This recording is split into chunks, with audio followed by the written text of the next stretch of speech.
Hey everyone. Welcome back for the second part of What If Naruto Was Raised by Kushina? As always, huge thanks to all of my Patreons. Making these videos would be impossible without you guys' support, especially with all the restrictions YouTube places on my type of content. As always, the full story is already out over there for you guys along with about 50 other different stories you can enjoy. Also, feel free to send me any messages over there if you have any questions or even if you just want to chat.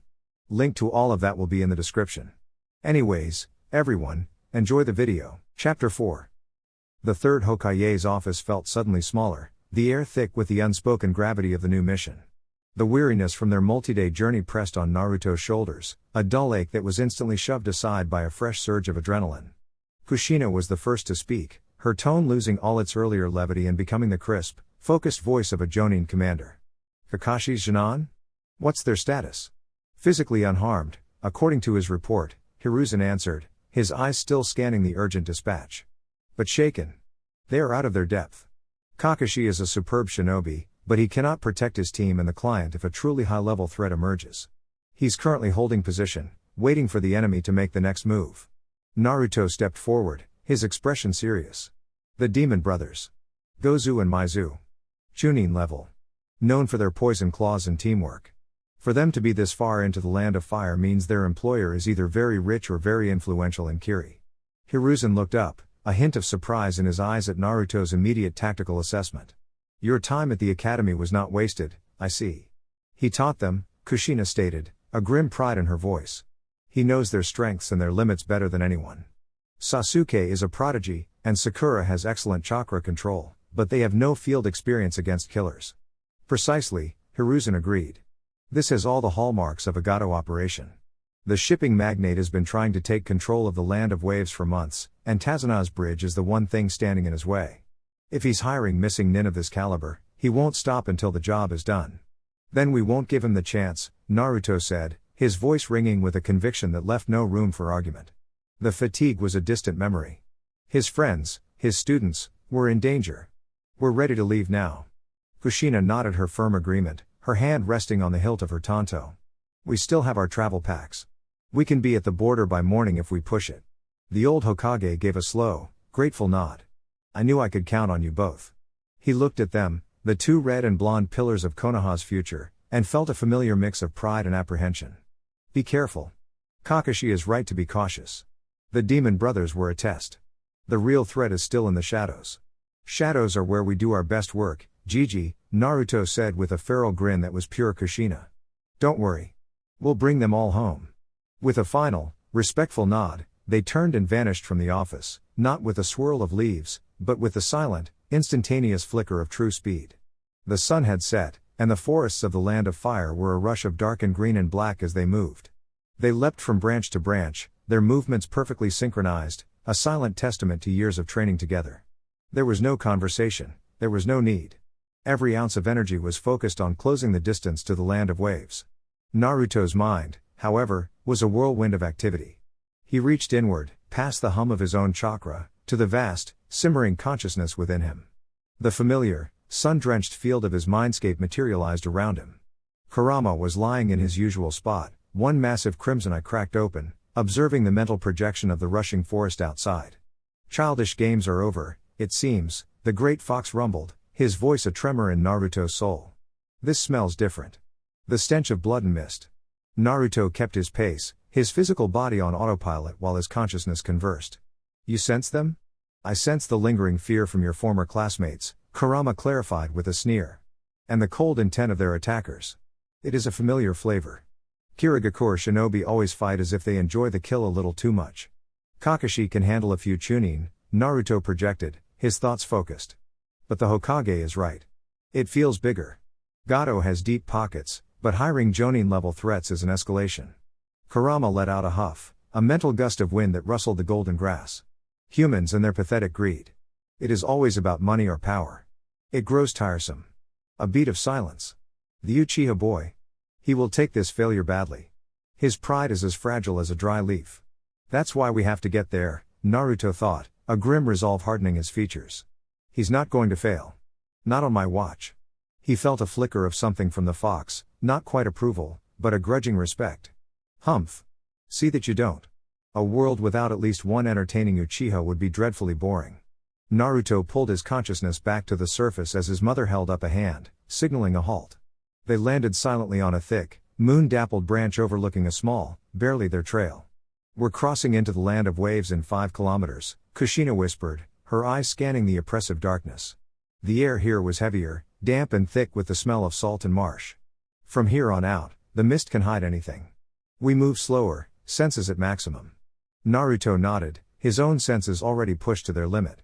He could feel the life in the forest, the nocturnal animals stirring, the flow of water in the streams below. But beneath it all, he could feel a cold spot. A void. An area where the natural energy of the world felt muffled, suppressed by a chakra that was as cold and thick as the coming fog. "Mom," he whispered, his eyes narrowing towards the northeast. "Something's not right up ahead. The air feels dead." Kushina's expression hardened. She felt it too. It was the unmistakable sign of a high-level, hidden barrier jutsu, or the presence of a shinobi whose chakra was so malevolent it warped the very atmosphere around them. "Looks like the B rank just got a promotion," she murmured, her hand never leaving her blade. "Let's go say hello." They moved through the increasingly thick fog like ghosts, their footfalls making no sound on the damp, mossy branches. The air was cold, heavy, and carried the metallic tang of shed blood. The oppressive chakra Naruto had sensed was now a smothering blanket, a classic Kirigakure assassination technique, scaled up to an obscene degree. "This is no barrier," Kushina whispered, her breath misting in the air. "This is a jutsu. The hidden mist. And on a massive scale. The user is powerful. And arrogant," Naruto added, his eyes narrowed. "He wants his targets to feel it, to despair." "Stay here," Kushina commanded softly. "I want to scout." Naruto nodded, forming a single, precise cross-shaped hand sign. A smokeless shadow clone appeared, gave a slight nod, and then melted into the mist. The original Naruto and Kushina stood perfectly still, their senses linked.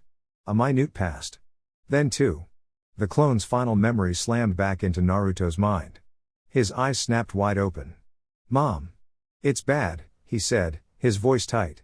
"It's Zabuza Momochi. He's got Kakashi trapped in a water prison. The kids are trying to hold off a water clone." A flicker of annoyed recognition crossed Kushina's face.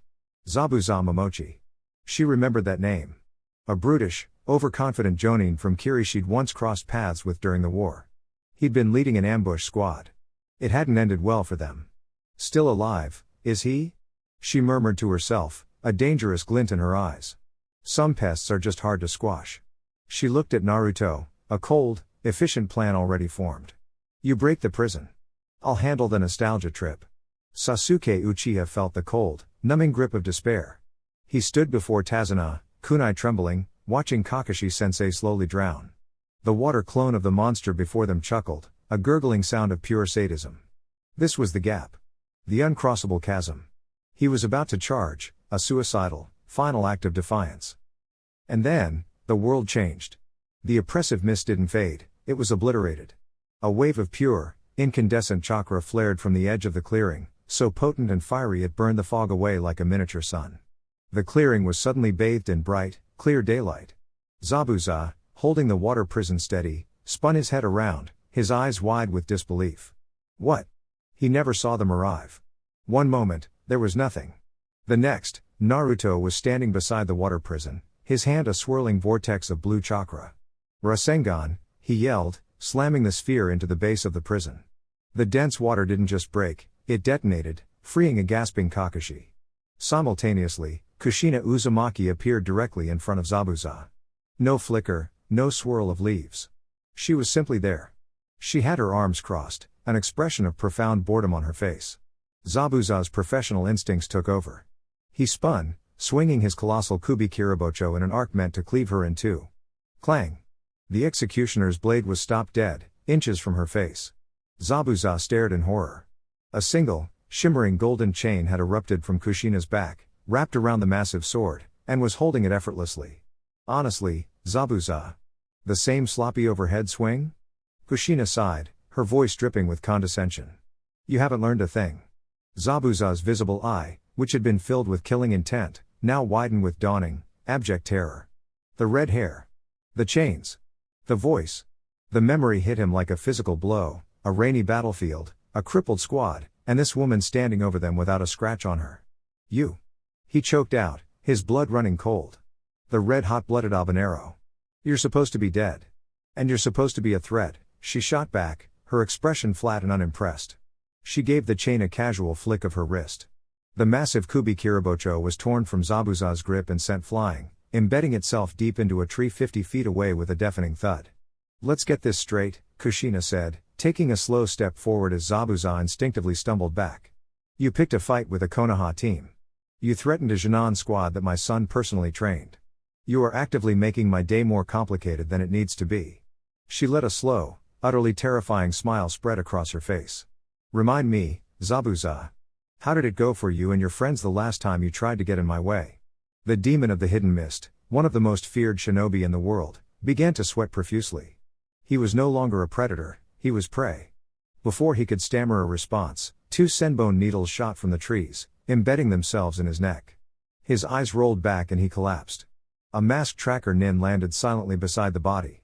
Thank you. I have been hunting this missing nin. The body must be. Save it, Kushina cut them off, not even gracing the newcomer with a glance. Her glare remained fixed on Zabuza's unconscious form. The death state senbone trick? Please. At least try to be original. The tracker nin flinched, hastily hoisted Zabuza over their shoulder, and leapt back into the trees as if fleeing for their life. A profound, bewildered silence fell over the clearing.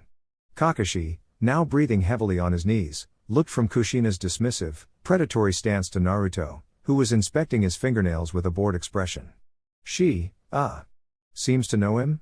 Kakashi managed to ask. Naruto shrugged. Not really. She just has a good memory for people who've annoyed her.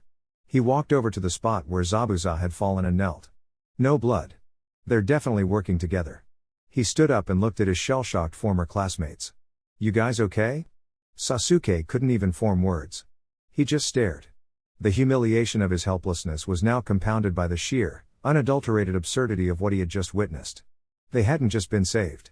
They had been defended by a living force of nature who treated one of the 7 swordsmen like a petulant child. The profound, bewildered silence in the clearing was broken by Kakashi's ragged breathing. With the mist gone, the sheer absurdity of the situation sank in. Team 7 stared, their minds trying to reconcile the image of the legendary demon of the mist being verbally dismantled by a terrifyingly powerful redhead.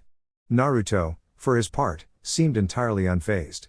Having decided that Zabuza's oversized letter opener was too much of a hassle to carry, he left it embedded in the tree and sauntered over to the 3 Chunin, who were still huddled protectively around Tazuna. You guys alright? He asked, his tone easy and familiar, as if he'd just run into them at the market. He looked at Sasuke, whose face was a thunderous mask of fury and shame, and then to Sakura, who was pale but standing her ground. That was a little rough for a first C rank. No one got nicked by those poison claws, right? Sakura shook her head, still looking dazed. We're fine. Naruto. How did you even? Her question was cut short as Naruto's eyes moved past her to the 3rd member of their team. He stopped. He saw a boy with unnervingly pale skin, short black hair, and a completely placid, fake-looking smile. The boy was dressed in a crop top that exposed his midriff and carried a small scroll on his back. Naruto had never seen him before in his life. Naruto's head tilted. His gaze flickered from Sasuke's trademark scowl to the new kid's unwavering smile. Back to Sasuke's simmering rage. Back to the serene, smiling stranger. He blinked once, then twice, as if trying to clear a genjutsu. His brow furrowed in genuine, unfiltered confusion. Who the hell are you? He asked, pointing a thumb at the smiling boy. The pale boy's smile didn't waver. My name is Sai, he said, his voice a pleasant, emotionless monotone. It is a pleasure to meet you. Your timely intervention was most effective, though your loud and boorish personality is just as the reports described. The air went dead silent. Sasuke's eye twitched. Sakura gasped, scandalized. Naruto just stared, completely thrown. My boorish personality?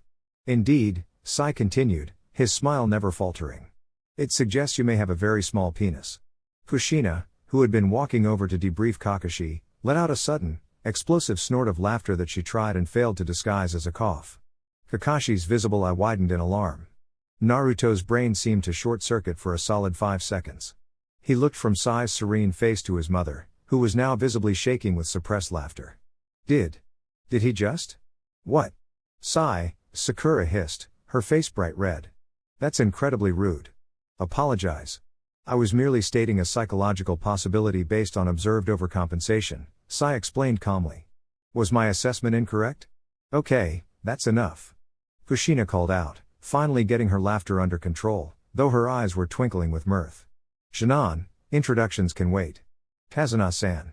Her voice instantly sharpened, all amusement gone, replaced by a tone as cold and hard as steel. The bridge builder flinched as if he'd been struck. You and I need to have a little talk about the difference between a C rank and an A rank mission, she said, her smile utterly terrifying. Under the full force of her glare, Tazuna crumbled, spilling the entire story of Gato, his tyranny, and the bridge being the land of waves' only hope. As the old man finished his desperate plea, Kushina looked at Kakashi, who was now standing on his own, albeit unsteadily. The mission parameters have changed, Kakashi stated, looking to Kushina and ceding command. What are your orders? Kushina's gaze was firm. Konoha accepted this mission. We see it through to the end. She turned back to Tazuna. We will get you home, and we will protect you while you finish that bridge. But from now on, no more lies. Yes. Crystal clear, Tazuna stammered. Good. Kushina clapped her hands. Let's get moving. Zabuza will be back, and he'll be less inclined to be intimidated a second time. She looked at her son, who was still staring at Sai with a look of pure bewilderment. The journey to Tazuna's home was thick with a tense, awkward silence. Tsunami, Tazuna's daughter, greeted them with worried relief, while her son, Inari, met them with a bitter glare before running off. After settling in, Kushina gathered everyone in the main room. Kakashi, pale but alert, sat with his Shinon squad, who looked ready for their next orders. Sasuke's eyes burned with a desperate need to prove himself, Sakura was determined, and Sai watched with a placid, analytical smile. All right, listen up, Kushina began, her voice leaving no room for argument. Her gaze swept over the exhausted Jonin and the three Shinon who were clearly out of their depth. She sighed, a sound of pure pragmatism. Kakashi, you're a mess. You're in no condition to fight. Your team is green and just had their first real taste of combat against an opponent leagues above them. She waved a dismissive hand. So here's the new plan. You four are to stay here. Rest up. Guard the client and his family. Your part in the combat portion of this mission is over. A stunned silence fell over the room. What? Sasuke bit out, standing up. We're not just going to sit here. We can still fight. No, you can't, Kushina stated, her voice flat and final. Not against him.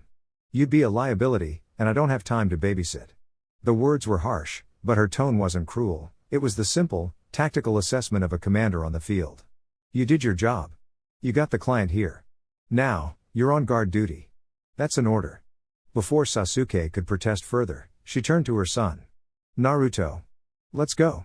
Where are you going? Kakashi asked, his visible eye wide with concern. To finish the mission, Naruto said, as if it were the most obvious thing in the world. He gave his former students a reassuring grin. Don't worry, we'll be back in time for dinner. Try not to break anything while we're gone. With that, mother and son walked out the front door, leaving a room full of bewildered Konoha shinobi and a very confused bridge-building family behind them. They moved silently through the trees, stopping on a high branch overlooking the village. Okay, here's the plan, Kushina said, her expression all business. Zabuza is the immediate threat, but he's just a tool. The real target is Gato. We cut off the head of the snake, the rest of the body dies. But we don't know where Gato is, Naruto pointed out. No, Kushina agreed, a sly grin spreading across her face. But Zabuza does. And I'm willing to bet his employer is getting impatient. We're not going to hunt Gato. We're going to let him come to us. Naruto's eyes lit up with understanding. We use Zabuza as bait. Exactly. He made a single hand sign, creating 50 shadow clones that dispersed silently into the forest. Find their hideout, Naruto commanded. No contact. Just locate and report. Within 20 minutes, the information from a dozen dispelled clones formed a clear picture of the situation. The coastal shack was dilapidated, barely more than a pile of rotting wood holding back the sea breeze. Naruto and Kushina didn't bother with stealth, their footsteps crunching loudly on the gravel path.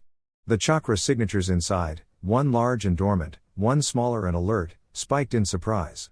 The door flew open. Haku stood there, a dozen senbon held between their fingers, their gentle face hardened into a mask of lethal intent.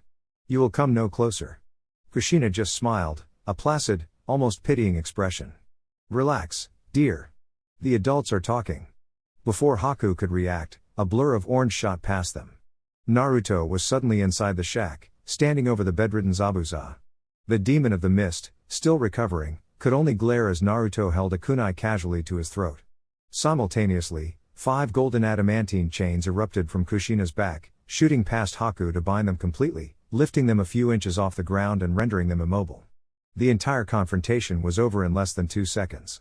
Zabuza stared up at Naruto, then looked past him to Kushina as she stepped inside. The flicker of defiance in his eyes died, replaced by a weary, cynical resignation. "The red hot-blooded habanero," he rasped, his voice rough.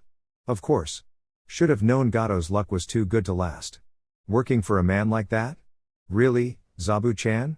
I thought you had more pride," Kushina said, her tone dripping with disappointment as she closed the door. Zabuza let out a harsh, humorless laugh. "Pride doesn't fund a coup. That pompous little worm has money. Nothing more."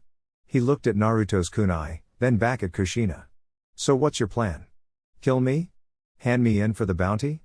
"Neither," Kushina said simply. "We're just waiting." Zabuza's one visible eye narrowed. "Waiting for what?" As if on cue, the sound of dozens of approaching footsteps and crude, angry voices reached the shack. A dark, knowing smirk twisted Zabuza's lips. "Ah. For the trash to take itself out. Gato's not one to leave loose ends. Or pay his bills in full." A short, impeccably dressed man in a business suit, Gato, kicked the shack's door off its hinges. He was flanked by a small army of thugs and mercenaries. "Zabuza, you useless oaf," Gato sneered, his eyes filled with greed. "Good news is, I'm terminating your expensive contract. Bad news is, I have to kill you to do it." He saw Kushina and Naruto and laughed. "And look. You even brought friends. The more the merrier." Zabuza just shook his head with a look of profound pity for the man's ignorance. Kushina sighed, looking at her son. "He's all yours, Sochi. Don't make a mess." Naruto made a single hand sign. In a wave of silent, smokeless puffs, 200 shadow clones appeared, surrounding Gato's entire army in a perfect, inescapable circle. The mercenaries froze, their jaws agape in sheer terror. The original Naruto didn't even glance at them. He walked calmly through the stunned crowd, directly up to the sputtering, terrified shipping magnate. He plucked Gato off the ground by the collar of his expensive suit. "You talk too much," Naruto said, before tapping Gato lightly on the forehead. The billionaire's eyes rolled back as he fell unconscious. Kushina's chains retracted, releasing Haku, who dropped to the ground, staring at the scene with wide, disbelieving eyes. The entire battle had been a foregone conclusion. Back at Tazana's house, the atmosphere was thick with tension. The front door opened. Naruto walked in, casually tossing the bound and gagged form of Gato onto the floor like a sack of laundry. Kushina followed, stretching her arms over her head with a yawn. "Mission complete," Kushina announced to the room of stunned shinobi. "Tazana-san, I believe this belongs to you." Team Kakashi stared, their mouths hanging open. Sasuke stopped pacing, his eyes locked on the whimpering form of the man who had hired an S-rank ninja. They had been gone for less than an hour. What? How? Kakashi stammered, his one visible eye blinking in disbelief. "We didn't hunt him," Kushina explained, as if talking to academy students. "We knew Gato would eventually get nervous and try to double-cross Zabuza. So we just went to the place we knew he'd show up and waited. It's called strategy." She gave the Jonan a pointed look. "You should try it sometime." The subtle lesson hit Sasuke harder than any physical blow. They hadn't just overpowered their enemy, they had outthought him at every turn. Naruto turned to Tazana and Tsunami, his expression serious. "His power came from your fear. Take him to the village. Let everyone see him like this, helpless, pathetic. The fear will break, and their courage will return." Tazana stared at the man who had terrorized his home for years. A slow, fierce light began to burn in the old man's eyes. He nodded, grabbing the ropes. "Tsunami, go get the others. It's time to take back our home." As the villagers, now a determined and angry procession, dragged the disgraced magnate away, a stunned silence descended upon the house. Team Kakashi stood frozen, their minds still struggling to process the sheer speed and efficiency with which the entire A-rank threat had been neutralized. They had been preparing for a week-long siege, for grueling training and a desperate final battle. Instead, the mission was over. Kushina plopped down at the dinner table with a contented sigh. "See? Problem solved. Now, what's for dinner? I'm starving." The question was so mundane, so utterly out of place, that it broke the spell. "How? It was Sasuke who finally spoke, his voice a low, strained whisper. He wasn't looking at Kushina, but at Naruto, who was peering into Sanami's pantry with interest. How did you do that? How did you know he would be there? Naruto turned, a half-eaten rice cracker in his hand. He shrugged. Strategy. Mom and I figured Gato was the type to cut his losses and eliminate any loose ends. Zabuza knew it, too. We just gave Gato the perfect opportunity to walk into a trap he didn't know was set. He took another bite of the cracker. It's not always about power, Sasuke. Sometimes it's just about being smarter than the other guy. Each word was a hammer blow to Sasuke's pride. They hadn't just been outclassed in strength, they had been completely outmaneuvered in intellect. They were Chunin playing by the rules, while Naruto and his mother were operating on a level of shinobi warfare that was simply beyond their comprehension. Kakashi, looking years older than he had that morning, finally spoke. So the mission is complete. Gato is captured. We can report back to the village. The mission, Kushina corrected, leaning back in her chair, is to protect Tazuna until the bridge is finished. Gato may be gone, but he still has assets. We'll stay until the first convoy crosses that bridge. But a thoughtful expression crossed her face. That doesn't mean our work here is done. She looked at Naruto. We'll pay our friends a visit in the morning. I think it's time we had a talk about their future employment. The next day, Naruto and Kushina arrived at the coastal shack. They didn't bother with a dramatic entrance this time, simply knocking on the rebuilt door. Haku opened it, their expression wary but no longer hostile. Zabuza was sitting up in bed, his torso wrapped in fresh bandages. The air was tense. We're not here to fight, Kushina said, walking in and making herself comfortable on a rickety chair. We're here to offer you a new contract. Zabuza scoffed, the sound a rough rasp. And who's the client? Another bridge builder? A country, Naruto said, leaning against the wall, his arms crossed. Zabuza and Haku exchanged a confused look. We've been traveling for the last couple of years, Kushina explained, her tone becoming serious. We spent some time near the land of water. We saw the state of things in Kirigakure. The civil war, Yagura's tyranny, the bloodline purges. The bloody mist is more than just a nickname, isn't it? Zabuza's visible eye darkened with a painful memory. What's it to you? Your coup failed, Kushina stated simply. So you took to the life of a mercenary to fund another attempt. But look where it's gotten you. Working for scum like Gato, getting beaten by Konoha ninja half your age. She leaned forward, her gaze intense. This isn't the way, Zabuza. You're one of the 7 swordsmen of the mist. Your home is drowning in blood, ruled by a tyrant. Why are you out here, fighting other people's battles? What would you have me do? He growled. March back in and get executed?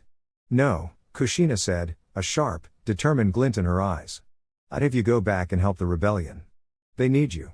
They need a symbol, a leader with the strength and reputation to rally behind. They need the demon of the hidden mist to come home and fight for his own people. Zabuza let out a harsh, bitter laugh. The rebellion? A scattered group of sentimental fools and children with Kekkei Genkai they can't control. They're being hunted down and exterminated. Yagura has the full might of Kiri's loyalist forces. It's a lost cause. No cause is lost as long as someone is willing to fight for it, Naruto interjected, his voice cutting through Zabuza's cynicism. Is this really how you want to be remembered? As a tool for a coward like Gato? The 7 swordsmen are supposed to be legends. You should be fighting for your village, not for a paycheck. Haku looked at Zabuza, a silent, hopeful plea in their eyes. For the first time, they saw a path for their master that wasn't paved with blood and mercenary work, a path that could lead to a home. And what if I did? Zabuza shot back, his gaze hard. We have no money, no resources. The rebellion is in hiding. Your words are cheap, Uzumaki. Kushina smiled, a slow, confident gesture. Who said anything about cheap? She reached into her pouch and tossed a heavy, scroll-sealed bundle onto the foot of Zabuza's bed. It landed with a solid, weighty thud. Consider that a signing bonus, she said. It's all of Gato's liquid assets. Enough to fund a small army for a month. We also happen to have the most up-to-date location of the main rebel camp, led by a woman named Mei Terumi. We can provide you with the coordinates. She leaned back, her point made. We're not just giving you a suggestion, Zabuza. We're giving you an opportunity. A chance to be the hero your country needs, instead of the monster they think you are. The weight of the offer, of a future he hadn't dared to consider, settled heavily in the small, quiet shack.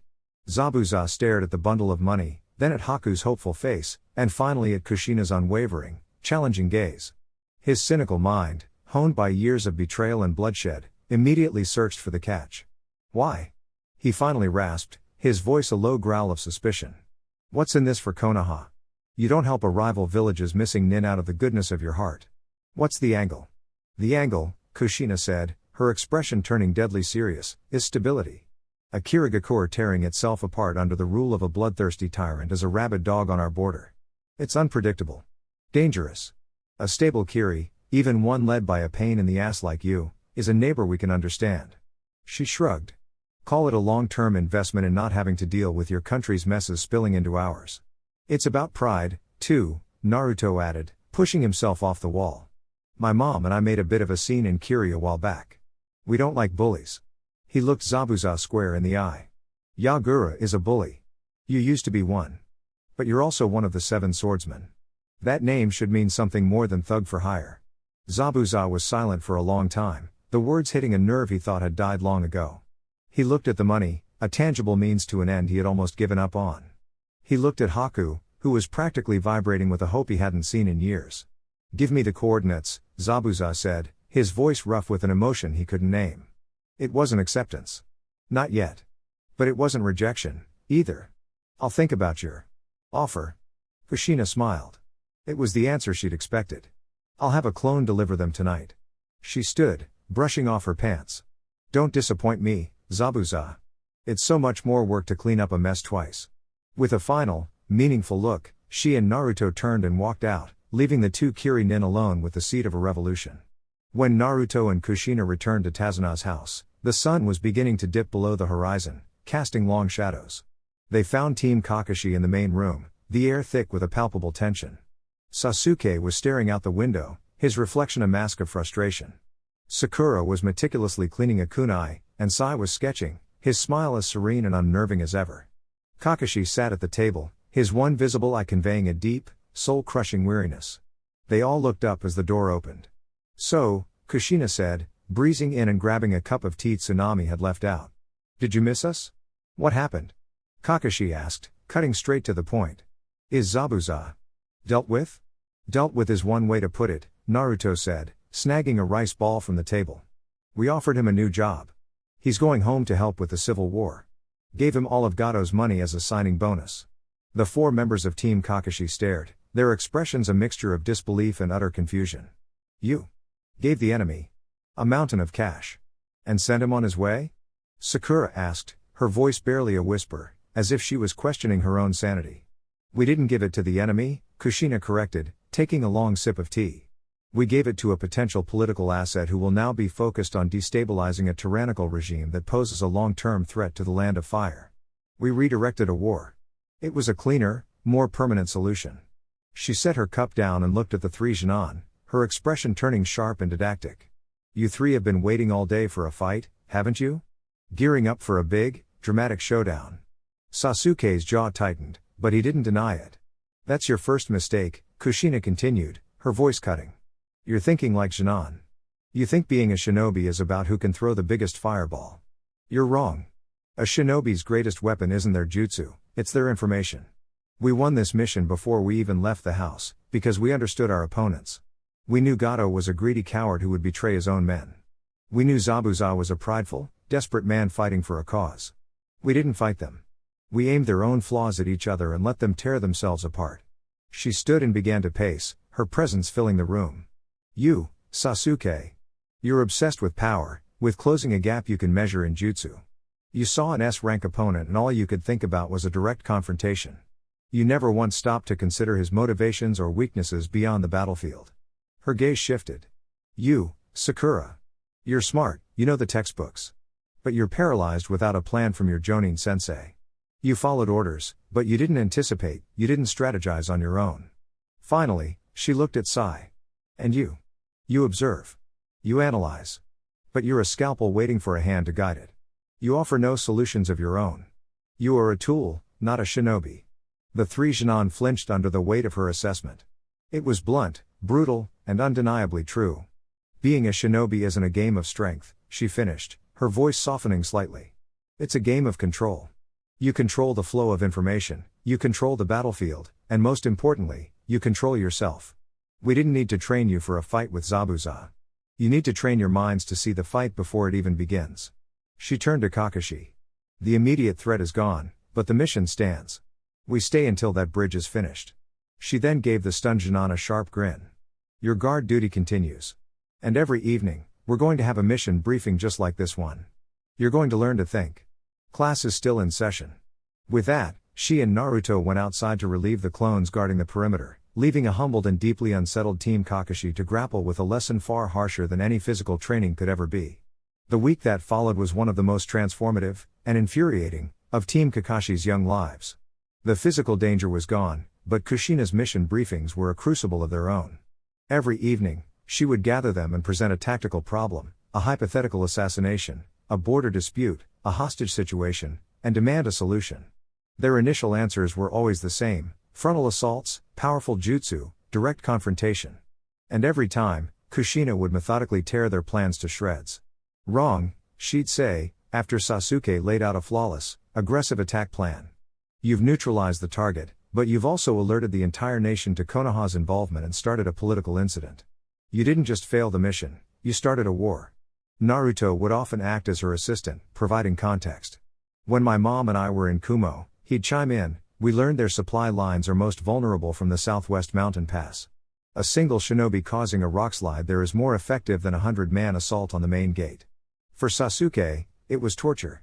The gap he had tried to close with physical strength was now a vast, intellectual chasm. He was being forced to admit that raw power, the very thing he coveted, was often the least effective tool. Sakura, however, began to thrive. Her sharp, analytical mind, which had been underutilized in physical combat, excelled at seeing the political and logistical angles Kushina presented. Even Sai started offering genuinely insightful, if unnervingly detached, observations on psychological warfare. While the Junin wrestled with these new lessons, the land of waves was reborn. With Gato gone, the villagers returned to work on the bridge with a fervent, joyful energy. The final span was connected in record time. On the day of its completion, the entire village gathered for a small ceremony. Kazuna, with tears in his eyes, stood before the crowd. We were a people lost to fear, he declared, his voice booming with renewed pride. But these shinobi from Konoha did not just fight for us. They gave us back our courage. This bridge is a symbol of that courage, a path to our new future. It was saved not by one hero, but by a family. By the strength of the Uzumaki. He pointed a calloused finger toward both Naruto and Kushina. This will be forever known as the Great Uzumaki Bridge. A roar of approval went up from the crowd. Naruto blushed, scratching the back of his head. Hey, you really didn't have to do that, old man. Kushina beamed, placing a proud hand on Naruto's shoulder. She leaned over to Kakashi. Now that's a name with some real history behind it, don't you think? She whispered, earning a tired, one-eyed smile from her comrade. With the bridge finished and the first trade carts rumbling across its expanse, the mission was officially over. The Konoha shinobi gathered at the edge of the village, ready to depart. The entire town had come to see them off. I don't know how we can ever repay you, Tsunami said, bowing deeply. Inari, the resentful boy from the first day, stood beside her. He didn't say anything, but he gave Naruto a short, almost imperceptible nod of respect. Seeing your village smile is payment enough, Kushina said, her voice warm. The journey back to Konoha was quiet and reflective. The members of Team 7 walked together, the awkward tension replaced by a somber, shared understanding. They had left the village as students. They were returning as shinobi who had been humbled, not by a physical defeat, but by a profound lesson in what it truly meant to serve. When the massive gates of Konohagakure finally came into view, it felt like returning to a different world. Izumo and Kotetsu waved them through, and the familiar sights and sounds of home washed over them. At the base of the Hokage Tower, the teams finally split. Good work, everyone, Kakashi said, his voice carrying a new weight of respect for his young students. Report to the Hokage in the morning for your official debriefing. Dismissed. Kushina gave him a nod. You did well, Kakashi. You got them through the worst of it. She then looked at her son. Come on, Naruto. Let's go home. I'm making ramen, and you're not getting out of chopping the vegetables this time. As Naruto and Kushina walked away, Sasuke watched them go, a complex storm of emotions in his eyes. He had left the village chasing a rival's shadow. He returned chasing a whole new definition of strength. The path ahead was longer and far more difficult than he had ever imagined. The walk from the Hokage Tower to the Uchiha compound was a silent, solitary journey for Sasuke. The familiar streets felt different, The calm of the village a stark contrast to the storm of thoughts raging in his mind. He didn't feel the triumph of a completed mission, only the heavy, humbling weight of the lessons learned. He slid the door to his home open. "I'm back." His mother, Mikoto, was there in an instant, her gentle face etched with worry. "Sasuke. Welcome home. Are you all right? Was the mission difficult?" "It was. Educational," Sasuke replied, his voice flat as he removed his sandals. From the main room, his father's stern voice called out. "Report, Sasuke. Did you conduct yourself in a manner befitting an Uchiha?" Fugaku sat at the table, a cup of tea before him, his gaze as intense and demanding as ever. Before Sasuke could answer, a third figure emerged from the shadows of the hallway. Itachi. He wasn't in his Anbu uniform, but in simple off-duty clothes. He observed Sasuke not with their father's demanding expectation, but with a calm, analytical curiosity. "I am fine, mother," Sasuke said, his eyes meeting his brother's. He ignored his father's question for a moment. "I need to train." Mikoto's expression softened with concern. "But you've just returned. You should rest, eat something." "I need to train," Sasuke repeated, his tone leaving no room for argument. He turned and walked directly through the house to the private training ground out back, leaving his parents and brother in a stunned silence. He didn't launch into a furious, mindless assault on the training posts. Instead, he stood in the center of the yard, eyes closed, replaying the events of the mission. He wasn't seeing the flash of jutsu. He was seeing Kushina's bored expression as she faced Zabuza. He was hearing Naruto's casual explanation of strategy. He was feeling the crushing weight of their complete and utter control over a situation where he had felt utterly helpless. "Your chakra is agitated, but your movements are still. That is new." Sasuke's eyes snapped open. Itachi was leaning against the Engawa, watching him. "What do you want?" Sasuke asked, his voice tight. "I want to know what you learned," Itachi replied, his voice calm and even. "I learned that I'm not strong enough," Sasuke bit out, the familiar, bitter answer rising to his lips. "No," Itachi said, shaking his head slightly as he walked closer. "You learned something far more important than that. Your physical strength is impressive for your age. Your ninjutsu is advanced. But you were humbled. Tell me why." Sasuke stared at his brother, at the genuine curiosity in his eyes. This wasn't a test or a judgment. It was a question. He took a deep breath, the frustration giving way to a raw, honest analysis. "We were completely outmaneuvered," Sasuke admitted, the words tasting like ash. "Kushina-san. Naruto. They didn't just defeat the enemy. They controlled the entire mission from the moment they arrived. They understood the motivations of everyone involved, Gato's greed, Zabuza's desperation. They turned them against each other." He clenched his fists. "Our plan was to fight. To meet power with power. Their plan was to make the fight unnecessary. They won before a single serious blow was thrown." He finally looked his brother in the eye, his own filled with a frustrating, newfound clarity. "She told me being a shinobi isn't a game of strength, but a game of control. And we weren't even playing the same game."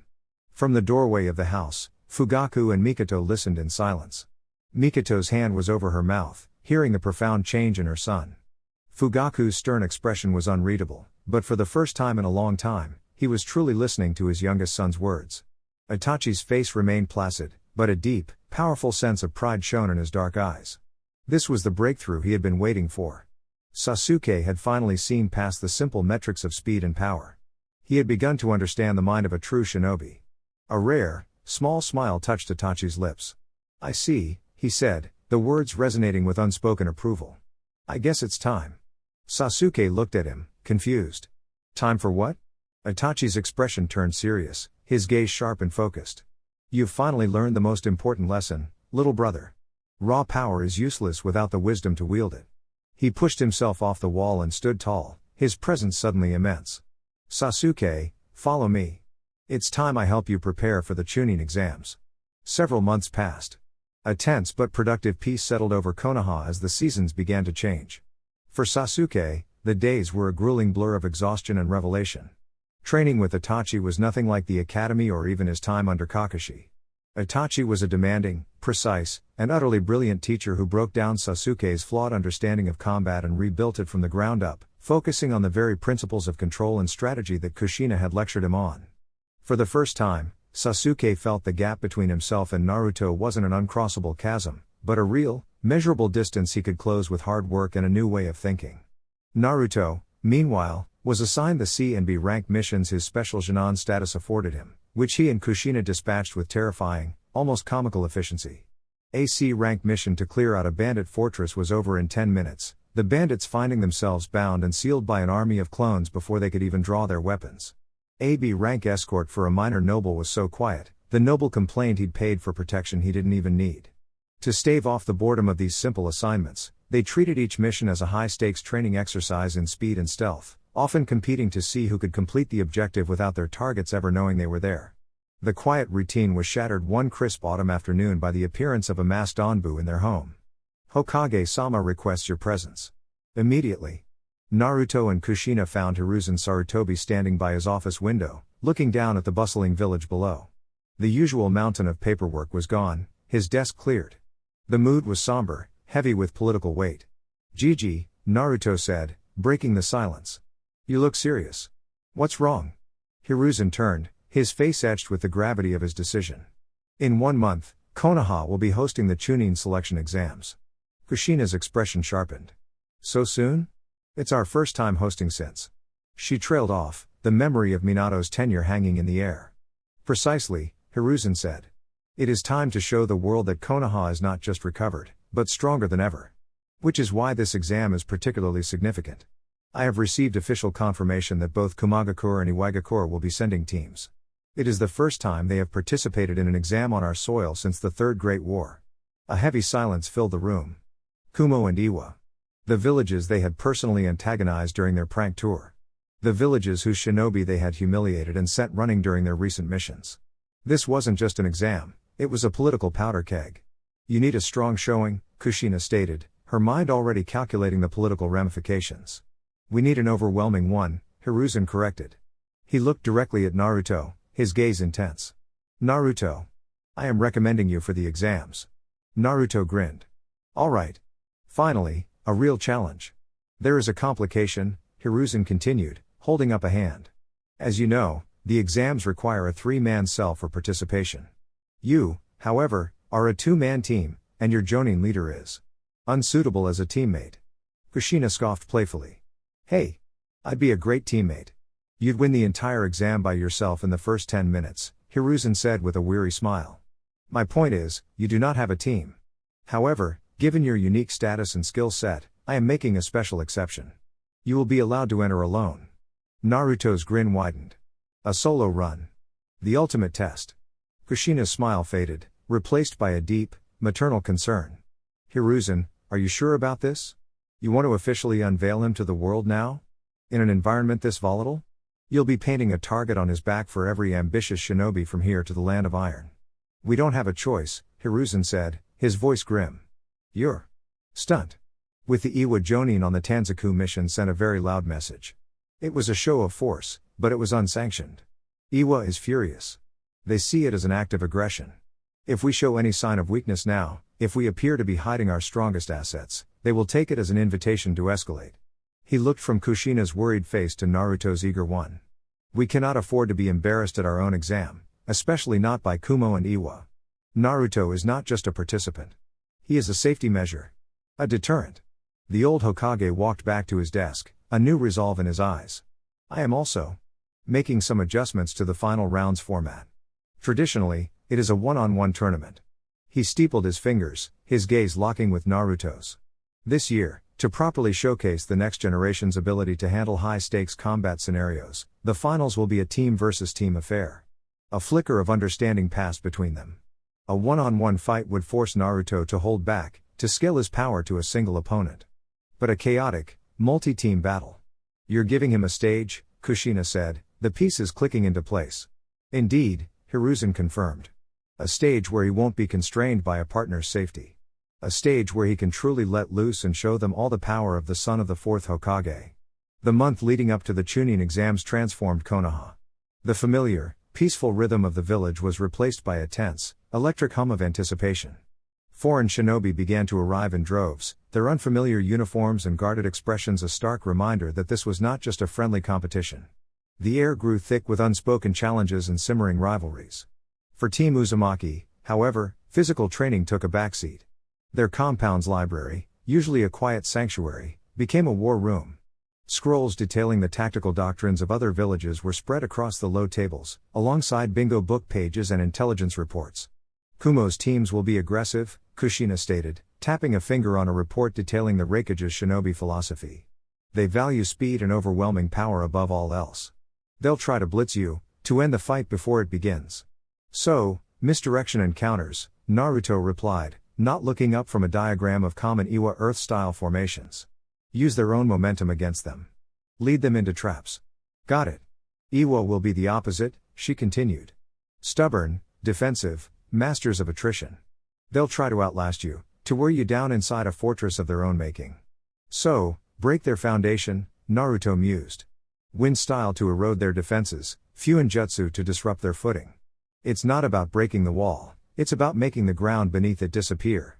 Kushina smiled, a proud, sharp expression. He understood. This exam wasn't a test of his strength, which was already a given. It was a test of his mind. Across the village, in the Uchiha compound's private training ground, the air rang with the clang of steel. Sasuke, panting and drenched in sweat, deflected a volley of shuriken thrown by Itachi with flawless precision. Your form is improving, Itachi said, his voice calm and even as he stopped the drill. But your mind is distracted. The exams are in a week, Sasuke bit out, retrieving his shuriken. I need to be ready. For the exam, or for Naruto? Itachi asked, his question striking with surgical accuracy. News of Naruto's solo entry had spread like wildfire among the Jonin commanders and clan heads. Sasuke's head snapped up, his dark eyes burning. He's being made a spectacle. A target. The finals are team-based. I will be there. I will finally face him on an equal stage and prove. You will prove nothing if you are eliminated in the first round because you are only looking at a single opponent, Itachi interrupted, his tone sharp. The Hokage is using him as a political statement. Do not allow yourself to be a footnote in their message. Your first and most dangerous enemy in this exam is not Naruto. It is your own arrogance. The words, though harsh, were a grounding force. Sasuke met his brother's gaze, the obsessive fire in his eyes banking into a controlled, focused flame. He nodded. I understand. The day of the first exam arrived, cloaked in a tense, gray morning. Naruto, dressed in his simple black and orange gear, walked towards the academy. The streets were packed. He saw the teams from the other villages, observing them with a calm, analytical eye. He noted a team from Suna, led by a red-haired boy with a massive gourd on his back who radiated a chilling, murderous intent that made the Kyūbi stir restlessly within him. He saw a team from Kumo, led by a fiery red-headed girl who glared at him with an unnerving familiarity, as if trying to place his face from a particularly embarrassing musical incident. He entered the designated classroom and felt 100 pairs of eyes lock onto him. The room was buzzing with nervous energy.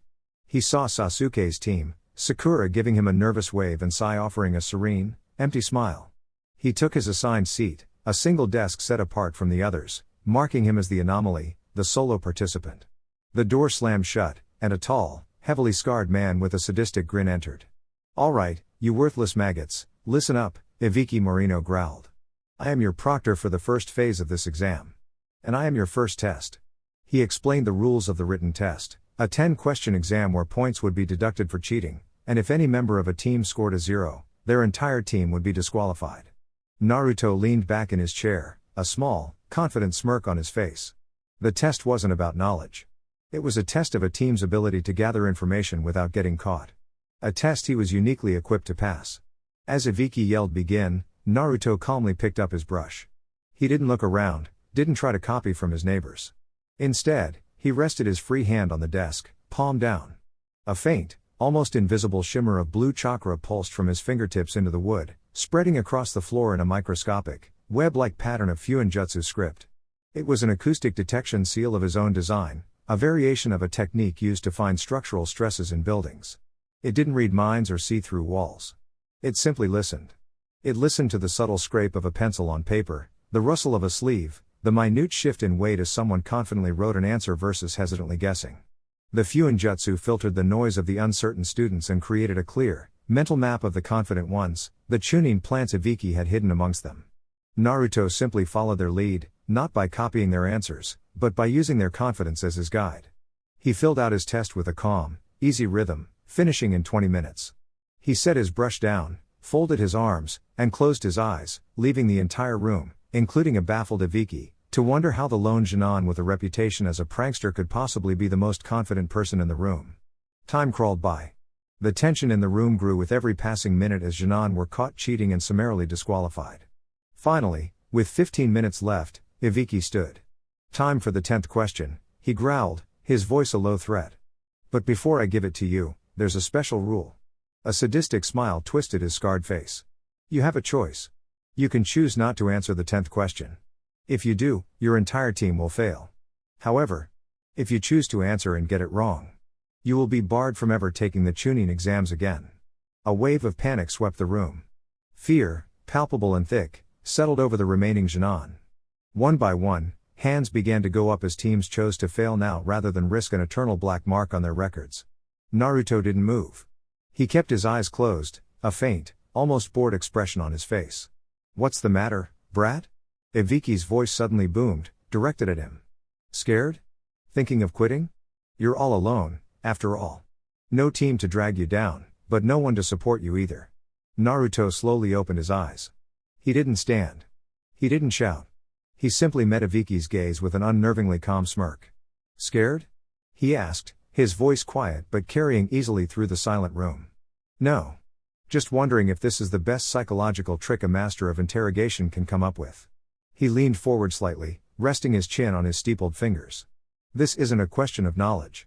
It's a filter for cowards. A shinobi who folds under a little pressure isn't worth promoting. He scanned the room, his gaze briefly meeting Sasuke's, then the Kumo team's, before returning to Ibiki. So, are you going to ask the question, or are we just going to keep staring at each other? Some of us have a second exam to get to. The speech, a raw display of defiant will, was like a lightning bolt in the fear-choked room. The hands that were wavering went down. The panicked whispers ceased. Ibiki stared at Naruto, his sadistic grin slowly morphing into a genuine, admiring smile. A fine answer, he said. For those of you who remained. You all pass. As the room erupted in confused cheers, Ibiki explained the true nature of the test, a test of resolve and information gathering. Just as the relief began to set in, a new presence made itself known as a dark blur crashed through the window, unfurling a banner behind her. All right, you wannabes, listen up. A wild-haired woman named Anko Mitarashi cackled. The first test is over, but the real fun is just beginning. I'm your proctor for the second exam. Follow me to the Forest of Death. The Junin, now a much smaller group, filed out of the academy, their relief from the first test quickly being replaced by a new sense of dread. As Naruto stepped out into the sunlight, he was immediately blocked by the Kumo team. The red-headed girl, Kaoru, pointed an accusatory finger at his face. You. She seethed, her eyes blazing with righteous fury. I knew I recognized you. Naruto blinked. Do I know you? Don't play dumb, she snapped. The Raikage's rap debut. The sparkling pink mustache. That was you, wasn't it? The Crimson Phantoms. Her two teammates rushed to her side. The boy with the lollipop, Amoe, looked deeply distressed. Kaoru, are you sure? Accusing him could cause an international incident. What if he retaliates by turning all our swords into licorice? The paperwork would be a nightmare.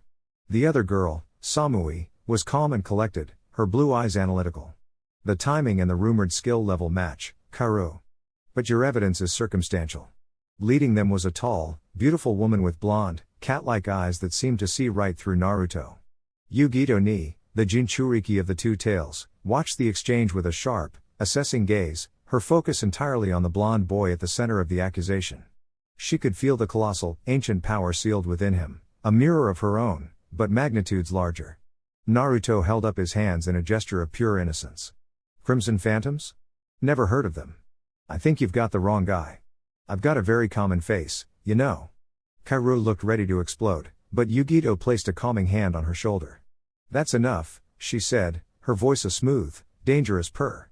Her gaze locked with Naruto's. We will see what you are truly made of in the forest, Naruto Namikaze.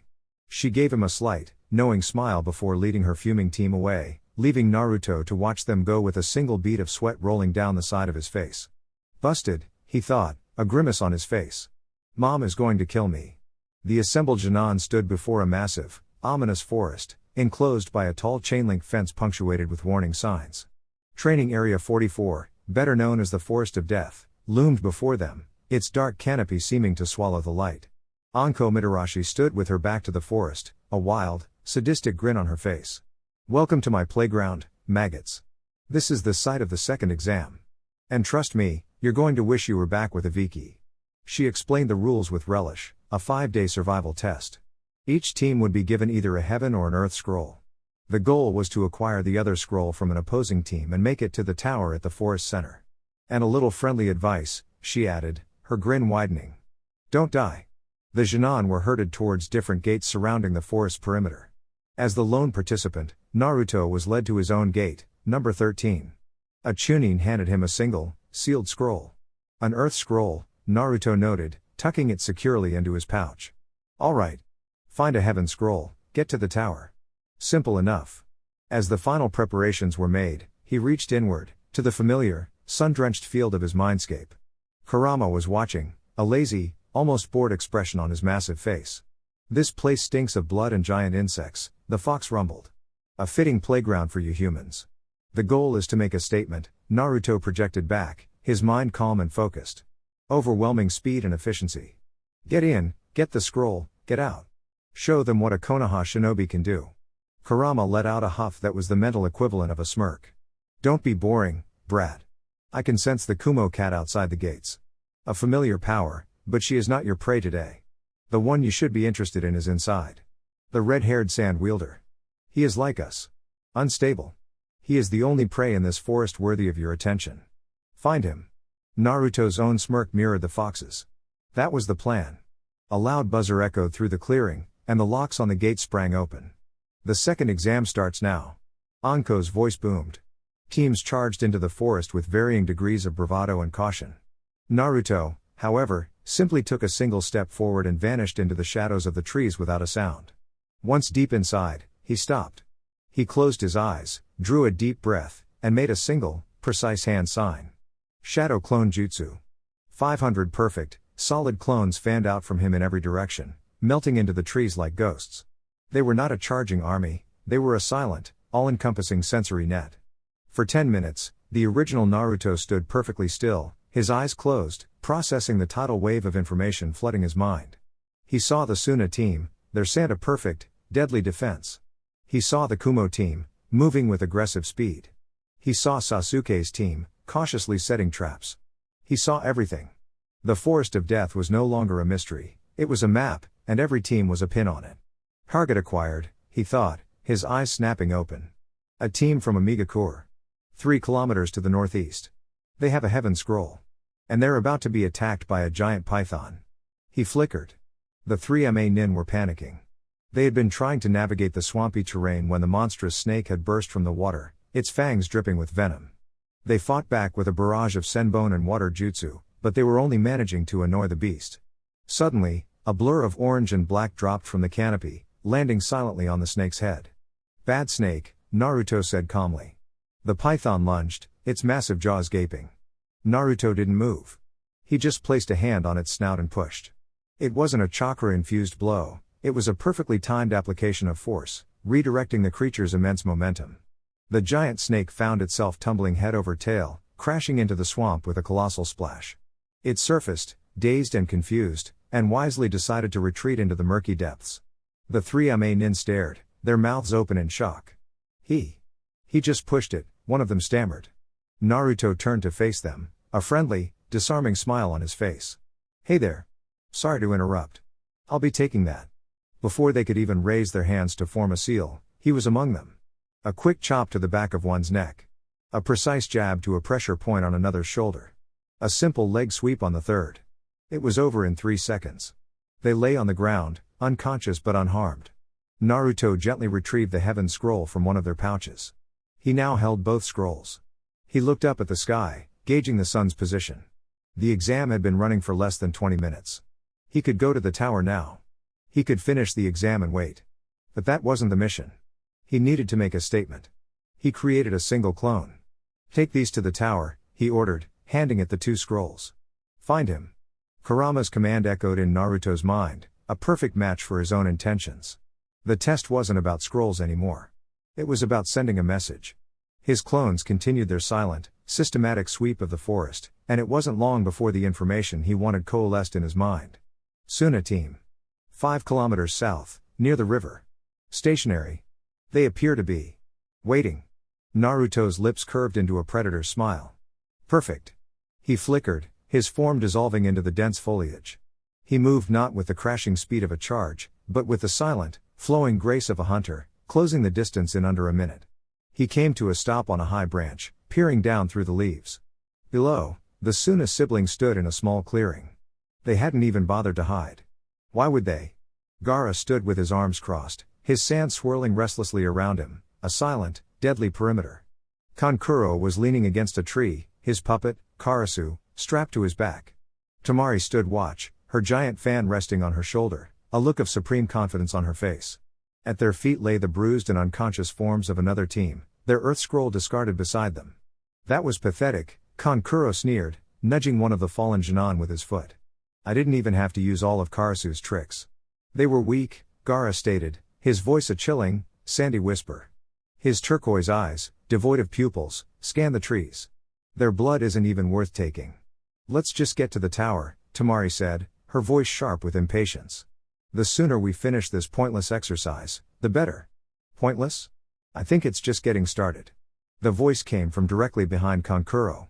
The puppeteer froze, his blood turning to ice. He didn't have time to turn, didn't have time to reach for his puppet. A hand chopped down on the back of his neck with precise, economical force. His world went black before he even hit the ground. Kankuro, Temari yelled, spinning around, her fan already snapping open. Naruto was standing where her brother had been, a calm, almost lazy smile on his face. One down. You. Temari snarled, swinging her fan in a devastating arc. Giant folding fan dance. A ferocious, blade-like torrent of wind ripped through the clearing, capable of leveling the entire section of forest. Naruto didn't even move. He simply raised one hand, his fingers forming a half-ram seal. Wind style, gale palm. It wasn't a roar of wind, it was a focused, compressed shield of air that met Temari's attack head-on. The two forces cancelled each other out in a chaotic vortex that sent leaves and debris spiraling into the air. Through the swirling chaos, Temari saw a flicker of orange. Before she could react, Naruto was in front of her, his speed defying belief. He didn't attack. His fingers gently plucked the giant fan from her grasp, and he casually tossed it aside. That's a nice fan, he said cheerfully, his face inches from hers. You'll get that back later. Temari stood completely frozen, a mixture of shock and terror rendering her immobile. She hadn't even seen him move. Mother, Gaara whispered, his voice trembling with a terrifying, ecstatic bloodlust. His sand exploded from the gourd on his back, a tidal wave of golden grit that shot towards Naruto not as a shield, but as a spear. Sand tsunami. Naruto didn't leap back. He didn't try to block. He moved forward. With a burst of speed that made his previous movements look sluggish, he flickered, vanishing from sight completely. The sand tsunami crashed into nothing, shaking the very ground. Gaara's eyes widened, his absolute defense forming a sphere around him as he tried to locate the new threat. He didn't have to look far. Naruto was suddenly inside the sphere of sand, standing less than a foot away from Gaara, his hand held perfectly steady, his palm open and aimed at Gaara's forehead. The raging sandstorm was a maelstrom just inches from his body, but inside this tiny pocket, the air was perfectly still. He had moved faster than the will that controlled the sand. Gaara froze. It was impossible. No one had ever bypassed his defense. No one had ever gotten this close. He stared at Naruto, his bloodlust draining away, replaced by a new, unfamiliar emotion, utter disbelief. Naruto held his position for a long, silent second, his blue eyes calm and analytical. He hadn't come to fight. He had come to make a point. And the point was made. He gave a small, almost imperceptible nod. Then, just as quickly as he appeared, he flickered again. Temari, who was still paralyzed with shock, saw him reappear beside her. He looked past her, at her still frozen brother, and then his eyes met hers. His serious expression melted away, replaced by a bright, confident grin. He gave her a single, cheeky wink. And then he was gone. The clearing was silent, save for the whisper of the wind and the sound of Gaara's ragged, confused breathing. Kankuro began to stir on the ground. Temari just stared at the spot where the blonde boy had been, her heart hammering against her ribs. They hadn't just been defeated. They had been dismantled, analyzed, and dismissed in under 30 seconds. And the worst part? He hadn't even taken their scroll. Naruto flickered through the canopy, the adrenaline from the encounter with the Suna team already fading. He had made his point. Now, there was one more message to deliver. His clones, still spread across the forest like a silent web, fed him a constant stream of information. Kumo team. 2 kilometers north. Moving fast. Aggressive. Just engaged a team from Kuza. Time for a friendly reminder about Kumo's musical history, Naruto thought with a smirk, altering his course. He was about to accelerate when a new sensation slammed into his senses, so jarring and vile it made him stop dead. It wasn't a clone dispelling. It was a raw, direct feeling from the forest itself. A chakra signature so ancient, so deeply corrupt and malevolent, it felt like a wound in the world. It was a cold, slithering presence that made the Kyūbi stir with a low, primal growl of pure hatred. That is not the chakra of any Chunin, Kurama's voice rumbled in his mind, laced with a venom Naruto had not heard in years. It is old. Wrong. I know that stench. Naruto's playful demeanor vanished, replaced by a mask of cold, lethal focus. The Kumo team could wait. This was a threat of a different magnitude. Where? He projected. His sensory net of clones focused, triangulating the source. 1 kilometer west. Near the giant oak. It's interfering with the clone's chakra. Warping it. Naruto didn't hesitate. He flickered, moving with a speed born not of bravado, but of pure urgency. He arrived to a scene of chaos. The ground was torn apart, gouged by some massive force. A battered and bleeding Sasuke stood his ground, kunai in hand, facing a figure that seemed to have stepped out of a nightmare. Behind him, Sakura stood protectively over the unconscious form of Sai, a kunai held in a trembling hand. The woman, or what looked like a woman, had long, black hair and golden, slitted eyes that burned with an ancient, predatory hunger. Her face was a pale, unsettling mask of amusement as she toyed with the Uchiha, her movements fluid and serpentine. Naruto recognized the face from the bingo book. Orochimaru of the Sannin. An S-rank criminal of the highest order. You are a fine specimen, Sasuke-kun, Orochimaru hissed, their voice a dry, sibilant rasp. Your eyes. They have such potential. But you lack the hatred. You lack the power. Allow me to give you a gift. With a grotesque unhinging of their jaw, Orochimaru's neck began to stretch, elongating like a fleshy serpent, their head shooting towards Sasuke's shoulder, fangs bared. Sasuke was frozen, his body screaming in protest, his Sharingan unable to keep up. He was going to die. He never saw Naruto move. There was a whisper of displaced air, a flash of orange, and the shing of drawn steel. Orochimaru's elongated neck snapped back, a clean, shallow cut now adorning its pale skin. Naruto stood between the Sannin and Sasuke, his sword held in a reverse grip, its blade dripping with a single drop of Orochimaru's blood. His back was to his friends, a silent, protective wall. You know, Naruto said, his voice dangerously calm, his blue eyes cold as ice. It's considered bad manners to bite people you've just met. Orochimaru stared, their golden eyes wide with a mixture of fury and utter fascination. The speed. It was impossible. It was the speed of a ghost. And who, Orochimaru hissed, their tongue flicking out to taste the air, are you? I'm the guy who's crashing your party, Naruto replied, not taking his eyes off the Sannin. He spared a quick glance over his shoulder. Sasuke, get back. Protect Sakura and Sai. Now. The command, so absolute and confident, broke Sasuke from his stupor. He stumbled back, his mind reeling. Naruto had just intercepted one of the legendary Sannin. Interesting, Orochimaru mused, a slow, delighted smile spreading across their face, making them look even more inhuman. The Kyūbi vessel. Kushina's child. I had heard rumors of your potential, but this is far more intriguing than I could have imagined. Orochimaru's plan was ruined. The element of surprise was gone. But a new opportunity, a far more tantalizing one, had just presented itself. The Uchiha can wait, Orochimaru decided aloud, their gaze fixed on Naruto with a hungry, possessive intensity. You, little whirlpool. You are a prize worth cultivating. With a final, chilling smile, Orochimaru melted into the ground, their malevolent chakra vanishing as if it had never been there. The clearing was silent. Naruto stood his ground for a long moment before finally sheathing his sword and turning to face his former students. Sasuke was staring at him, his expression a complex storm of humiliation, relief, and a dawning, terrifying understanding of the true gap between them. So, Naruto said, his voice losing its icy edge and returning to a more familiar, weary tone. Anyone want to explain what happened here? The silence in the clearing was heavy, broken only by Sasuke's ragged breathing. Naruto's question hung in the air, unanswered, as Sasuke stared at him, his expression a storm of humiliation, relief, and a dawning, terrifying understanding of the true gap between them. It was a shinobi from Kuza, Sakura finally said, her voice trembling slightly as she moved to check on the still unconscious Sai. They attacked us.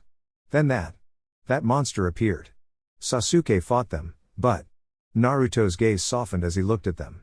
They were battered, terrified, and psychologically broken.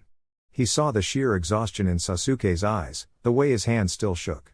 Orochimaru hadn't needed to leave a physical mark, his presence alone had been a poison.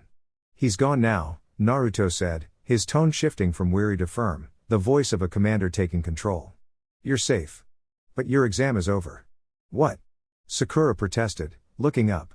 But we don't have a heaven scroll. We can't quit. You're not quitting, Naruto stated, his voice leaving no room for argument. You were engaged by an S-rank hostile who has compromised the integrity of this exam. Your teammate is unconscious. Continuing under these conditions isn't brave, it's suicidal. He made a single hand sign, and two shadow clones appeared in a silent puff of smoke. One of you carry him, he said, pointing to Sai. The other, take rear guard. He looked at the original Team 7. We're going to the tower. Now. The journey was a tense, silent march. Sasuke refused to look at anyone, his shame a palpable aura. Sakura, though exhausted, stayed close, monitoring Sai's condition. Naruto led the way, his senses pushed to their absolute limit, ensuring no other threats would find them in their vulnerable state. They reached the tower an hour later. As they approached the main entrance, another Naruto stepped out from behind a large tree, holding a heaven and an earth scroll. It was the clone he had sent ahead hours ago. You're late, the clone said with a smirk. Ran into some trouble, the original replied. The clone tossed a heaven scroll to Sakura, who caught it out of pure reflex. What's this? She asked, bewildered. You need a match set to pass, right? Naruto said with a shrug. I picked up a spare.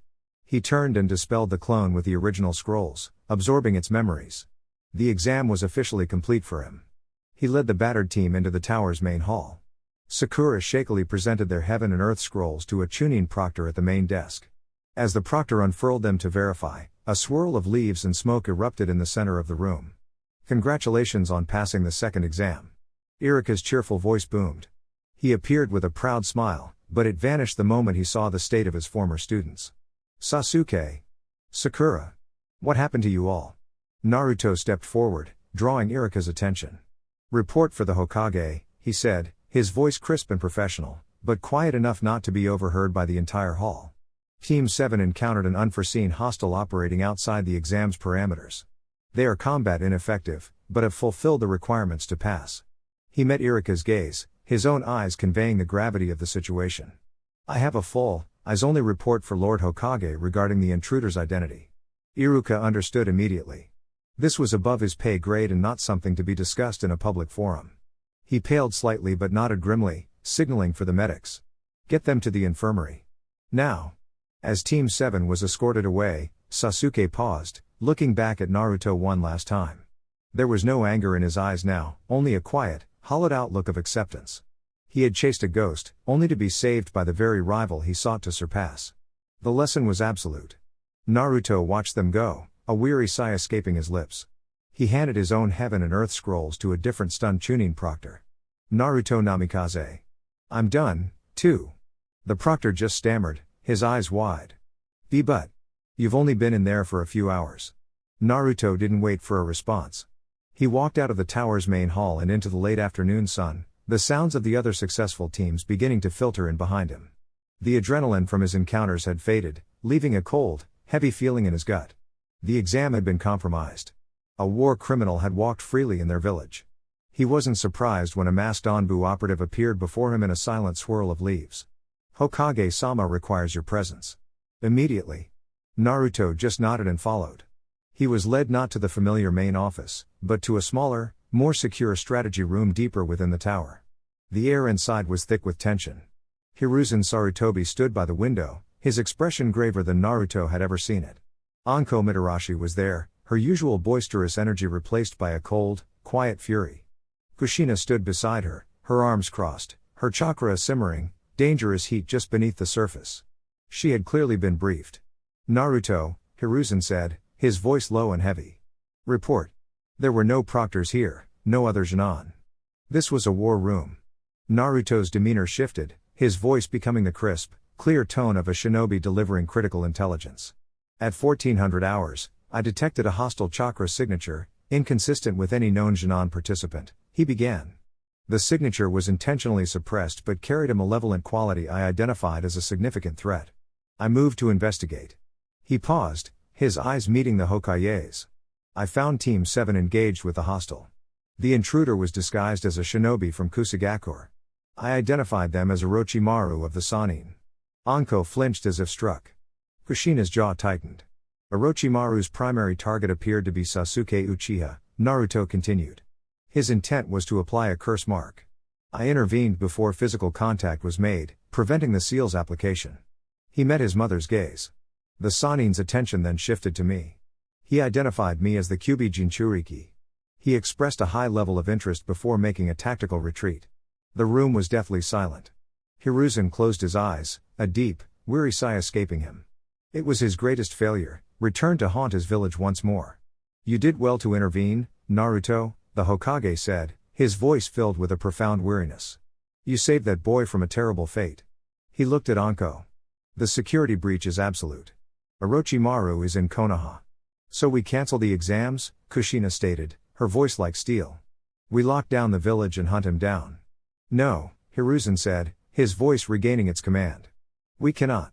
To cancel the exams now, after a confirmed intrusion by an S-rank criminal, would be a catastrophic show of weakness. It would tell Kumo, Iwa, and every other nation that Konoha's defenses are so fragile that a single man can bring us to our knees. Orochimaru wants us to show fear. We will show them strength. You would use the Junin as bait? Kushina's voice was dangerously low. I would use the exams as a net, Hiruzen countered, his gaze firm. Orochimaru has revealed his hand. He has a target in this village, and he will not abandon his prize so easily. The final round, with the daimyo and dignitaries from every nation watching, will be the perfect stage for him to make his move. And this time, we will be ready for him. He turned his full attention to Naruto, the weight of his next words settling heavily on the boy's shoulders. The plan does not change, Naruto. It is more critical now than ever. The team-based finals will proceed. Your role has evolved. You are no longer just a political statement or a safety measure. With Orochimaru in the shadows, you are our single most powerful and vital line of defense. The third Hokage, the god of shinobi, looked at the son of the fourth, not as a child, but as the weapon he had been forged to be. The fate of this village, the lives of your comrades, may very well rest on your performance in that arena. Do not fail me. Naruto met the old man's gaze, the playful boy completely gone, replaced by the calm, unwavering shinobi his parents had raised him to be. The weight of the world was on his shoulders. Chapter 5. The weight of the world was a familiar burden, one Naruto had been trained since childhood to carry. He and Kushina walked from the strategy room in a heavy, shared silence. As they stepped into the main hallway of the tower, the sounds of the bustling village filtering in through the windows, Kushina finally spoke, her voice a low murmur. Heavy? Naruto looked at his mother, at the unwavering strength in her violet eyes. It's what we trained for, he replied, his voice calm and steady. There was no fear, only a profound sense of purpose. She put a hand on his shoulder, her grip firm and reassuring. I know. Just remember, you're not carrying it alone. A week later, the surviving Junin were assembled in a large, dimly lit arena at the base of the tower. They stood on a circular balcony overlooking a wide, stone floor, the air thick with tension. The team stood in clusters, eyeing each other with a mixture of exhaustion and wary anticipation. On an upper balcony, the Jonin senseis watched over their charges. Kushina stood with her arms crossed, her gaze sharp and analytical. Nearby, Yugito Ni observed the proceedings with a cat-like grace, her Kumo team looking restless below. Kakashi leaned against a pillar, his single eye betraying a deep concern for his team. The third Hokage stood in the center of the arena floor, flanked by the proctors. When the last of the Junin had filed in, he stepped forward. First of all, congratulations on passing the second exam, Hiruzen began, his voice echoing in the large chamber. The Forest of Death is a trial that tests not only your skills but your will to survive. You have all proven you have the qualities of a Chunin. A tall, thin man with a persistent cough stepped forward. I am Hayate Gecko, he said, his voice raspy. I will now announce the teams who have successfully passed both trials and will be proceeding to the third and final stage of the Chunin exams. A hush fell over the Junon. This was the final cut. Hayate unrolled a large scroll. The following teams will advance, from Konohagakure, Team Gai, Team Kurani, Team Asuma, and Team Kakashi. A wave of relief and pride went through the Konoha ranks. From Sunagakure, Team Baki.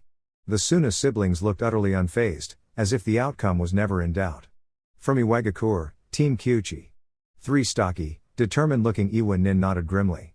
From Kumagakure, Team B. Kairuo shot a fiery glare at Naruto, while Amoi and Samui remained impassive. From Otogakure, the village hidden in the sound, Team Dosu. 3 Junon with sound headbands smirked, their confidence unsettling. Also from Konoha, Team Kabuto. Kabuto Yakashi gave a benign, bespectacled smile that didn't quite reach his eyes. Hayate paused, looking at his scroll, then at the final participant. And finally, he announced, his voice carrying a note of significance, the solo participant who completed the objective in record time. Team Naruto Namikaze. The announcement landed like a thunderclap. Murmurs and shocked whispers erupted from all the teams. It wasn't just that he was alone, it was that he was being officially recognized as a one-man team on par with the others. It was an unprecedented declaration of power. Sasuke's fists clenched. Kairuo from Kumo scoffed loudly. Gaara's cold, turquoise eyes narrowed, a flicker of something unreadable in their depths. Hiruzen stepped forward, raising a hand to quell the noise. The final stage will be a team versus team tournament, held 1 month from today in the main arena. It will be a chance for you to display your skills before the daimyo and the leaders of your respective villages. His gaze swept over them all. This next month is a chance for you to prepare, to research your opponents, and to hone your skills. Do not waste it. You are the best of your generation. In 1 month, you will prove it to the world. Dismissed. As the teams began to file out, their minds already racing with strategies and training plans, Naruto stood alone on the balcony, his expression calm. The lines had been drawn. The players were set. But one piece on the board was dangerously exposed. He watched as Sasuke walked away with his team, the Uchiha's shoulders rigid with a mixture of pride and frustration. Orochimaru had failed once, but a predator of that caliber would not be so easily deterred. Naruto didn't go home. He didn't seek out his mother. He had another, more urgent stop to make. He flickered from the balcony, a silent shadow moving against the grain of the departing crowd. He knew he couldn't just walk up to the Uchiha compound. Itachi was a ghost, an Anbu captain. Finding him required a different approach. He made his way to a secluded training ground on the outskirts of the village, one known to be a frequent, quiet patrol route for Anbu squads. He created a single, perfect shadow clone and had it wait in the open. The real Naruto concealed himself in the branches of a large oak tree, suppressing his chakra until it was little more than a whisper. He didn't have to wait long. A flicker of movement, and a figure in a porcelain weasel mask and Anbu armor stood before his clone. State your purpose. Itachi Uchiha's voice was a low, even monotone, devoid of emotion. I need to speak with you, the clone said simply. Not as an Anbu captain, but as a brother. It's about Sasuke. The air grew heavy.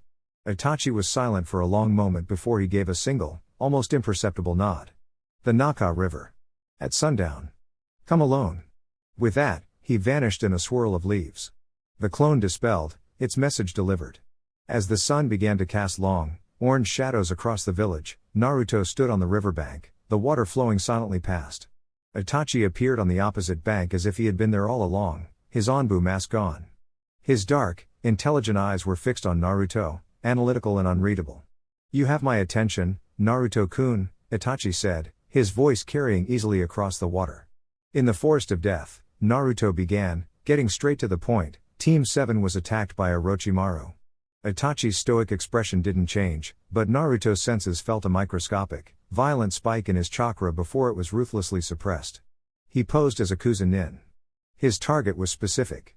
He came for Sasuke, Naruto continued, his voice grim. He wanted to mark him with a curse seal. I intervened before he could, but his interest in Sasuke's potential, in his Sharingan, was clear. He called him a fine specimen. The quiet fury emanating from Itachi was now a palpable force, a chilling pressure in the air. The Hokage knows, Naruto said. But the exams are proceeding. Orochimaru is still in this village, and Sasuke is his target. He's a finalist now, a public figure. The risk has increased tenfold. Naruto looked across the river, his blue eyes meeting Itachi's dark ones with a startling intensity. For the next month, the Chunin will be training for the finals. Kakashi-sensei can teach him a lot, but he can't be with him every second. And Orochimaru is a master of infiltration. He took a breath, making his plea. This is your chance, Itachi. Train him. Personally. For the entire month. Push him, make him stronger, but more importantly, keep him close. Be the one shadow he can't shake. Orochimaru is patient, but he won't make a move on Sasuke if the captain of the Anbu is his personal sensei. The request hung in the air, a perfect fusion of tactical necessity and a deep, personal appeal. Naruto wasn't just asking Itachi to train his brother for an exam, he was asking him to become his shield. Itachi was silent for a long time, his gaze distant as he stared into the flowing water. He had seen the change in Sasuke, the new focus, the quiet determination. He knew his brother was on the right path. But Naruto was right. That path was now beset by a serpent of unimaginable danger. You have a shinobi's mind, Naruto-kun, Itachi said finally, his voice a low murmur. He looked up, his decision made. You see the threats beyond the immediate battle. A rare, almost imperceptible hint of approval touched his features. Very well. My duties can be rearranged. For the next month, Sasuke will be my responsibility. He turned, his form beginning to blur into a flock of crows. Your concern for my brother is noted. And appreciated. With his part played and the safety of his friend now in a brother's hands, Naruto left the Naka River, a quiet sense of accomplishment settling over him. He took the scenic route home, moving across the rooftops of Konoha as the last vestiges of sunlight gave way to a sky full of stars. The village was alive with the buzz of the coming finals, but up here, there was only the peaceful whisper of the wind. He landed silently on the porch of the Namikaze Uzumaki compound and slid the door open. The familiar, comforting scent of home washed over him, but it was mingled with another, more unique aroma, a combination of fine sake and something vaguely toad-like. In the main room, sitting across from his mother at the low table, was a giant of a man with a wild mane of white hair and familiar red lines painted on his face. Jiraiya of the Sannin, his godfather, was laughing boisterously at something Kushina had said. Naruto's weary expression broke into a wide, genuine grin. Old man pervy sage. He called out, his voice a mix of surprise and fondness. It's been a while. I haven't seen you since before we left for Uzushio. Jiraiya turned, his grin widening as he saw the boy in the doorway. Gaki. Look at you. Last time I saw you, you were barely tall enough to see over this table. He stood, his massive frame seeming to fill the entire room. Heard you've been making a name for yourself. Your performance in the forest was the talk of the Jonin lounge. He had a little help, Kushina said with a proud smirk, sipping her tea. Naruto walked in, dropping into a seat beside his mother. Just cleaning up a mess. What brings you back to the village, Uro-senin? Run out of bathhouses to research? Gahaha. Always the sharp tongue, Jiraiya laughed, settling back down. Actually, I came back for you. I heard my godson was competing in the finals, and I couldn't let him go in unprepared. I'm here to offer you the guidance of a true master, a Sannin's touch, to prepare you for the trials ahead. He struck a dramatic pose, trying to look heroic. Naruto and Kushina exchanged a look. Thanks for the offer, old man, Naruto said, but I think Mom and I have it covered. Truthfully, Jiraiya admitted, dropping the pose with a sigh, I know you don't really need my help with tactics. Kushina's taught you more about that than I ever could. And Minato's kid was never going to be slow. He leaned forward, a serious, excited glint in his eyes. But there is one thing your father had that I can give you. A legacy. I came to teach you the summoning jutsu and offer you the Toad contract. Naruto's eyes went wide. The legendary summoning contract, the one his father and the pervy sage himself had made famous. It was a piece of his father he'd only ever read about. Seriously? Of course. It's your birthright, Jiraiya declared. We'll start tomorrow. It'll be just like old times, me, you, and the glorious pursuit of power. Jiraiya. Kushina's voice was soft, but it cut through the Sannin's boisterous energy like a razor. She set her teacup down with a quiet click and looked at him, a pleasant, smiling expression on her face that did not reach her eyes. You are going to train my son, she stated, her voice a pleasant, melodic tone that sent a primal shiver of fear down Jiraiya's spine. And you are going to teach him the summoning jutsu.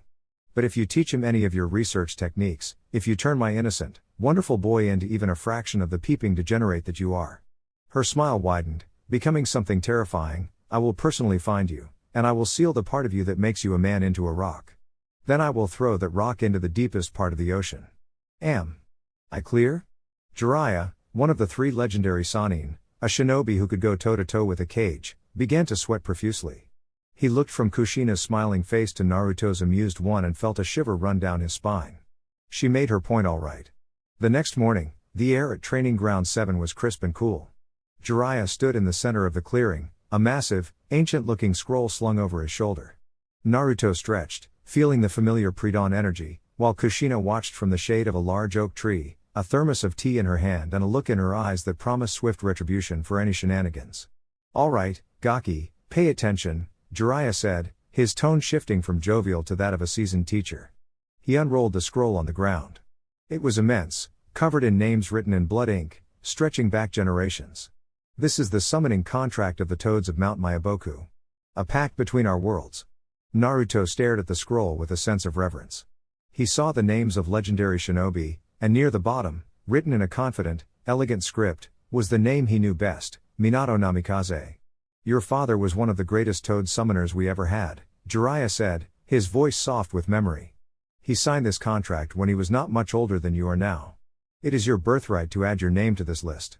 He handed Naruto a brush. Sign it with your blood. It will bind you to the toads, giving you the ability to call upon them in battle. Naruto did as he was told, biting his thumb and writing his name, Naruto Uzumaki, in bold, confident strokes right below his father's. The moment the final stroke was complete, the blood ink glowed with a faint red light before sinking into the parchment. Good, Jiraiya said, rolling the scroll back up. Now for the hard part. He demonstrated the 5 hand seals: boar, dog, bird, monkey, ram. The summoning jutsu requires a massive amount of chakra. You're essentially ripping a hole between dimensions and pulling something through. You have the reserves for it, no doubt, but it's about control. Push too little, you get nothing. Push too much without focus, and you'll just exhaust yourself. Naruto grinned, his confidence practically radiating from him. How hard can it be? He flashed through the hand seals, slammed his palm on the ground, and poured what he thought was a huge amount of chakra into the technique. Summoning jutsu. Poof. A cloud of smoke erupted, about the size of his fist. When it cleared, sitting on the ground was a tiny, orange tadpole with underdeveloped legs, looking around with a bewildered expression.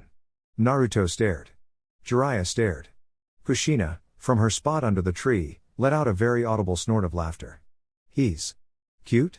Naruto said, his confidence deflating like a popped balloon. That's Gamakichi, Jiraiya said, trying and failing to hide his own amusement. Gamabunta's eldest.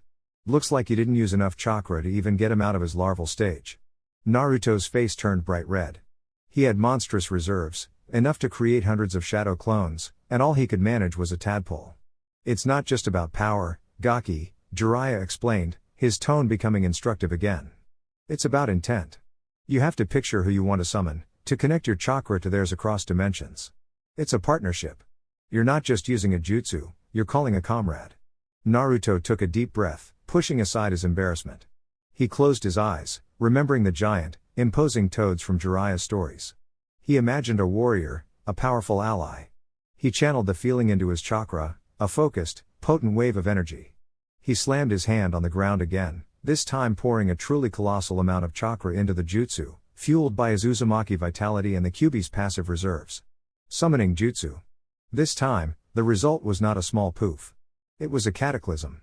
The ground shook as a massive cloud of smoke erupted, blanketing the entire training ground.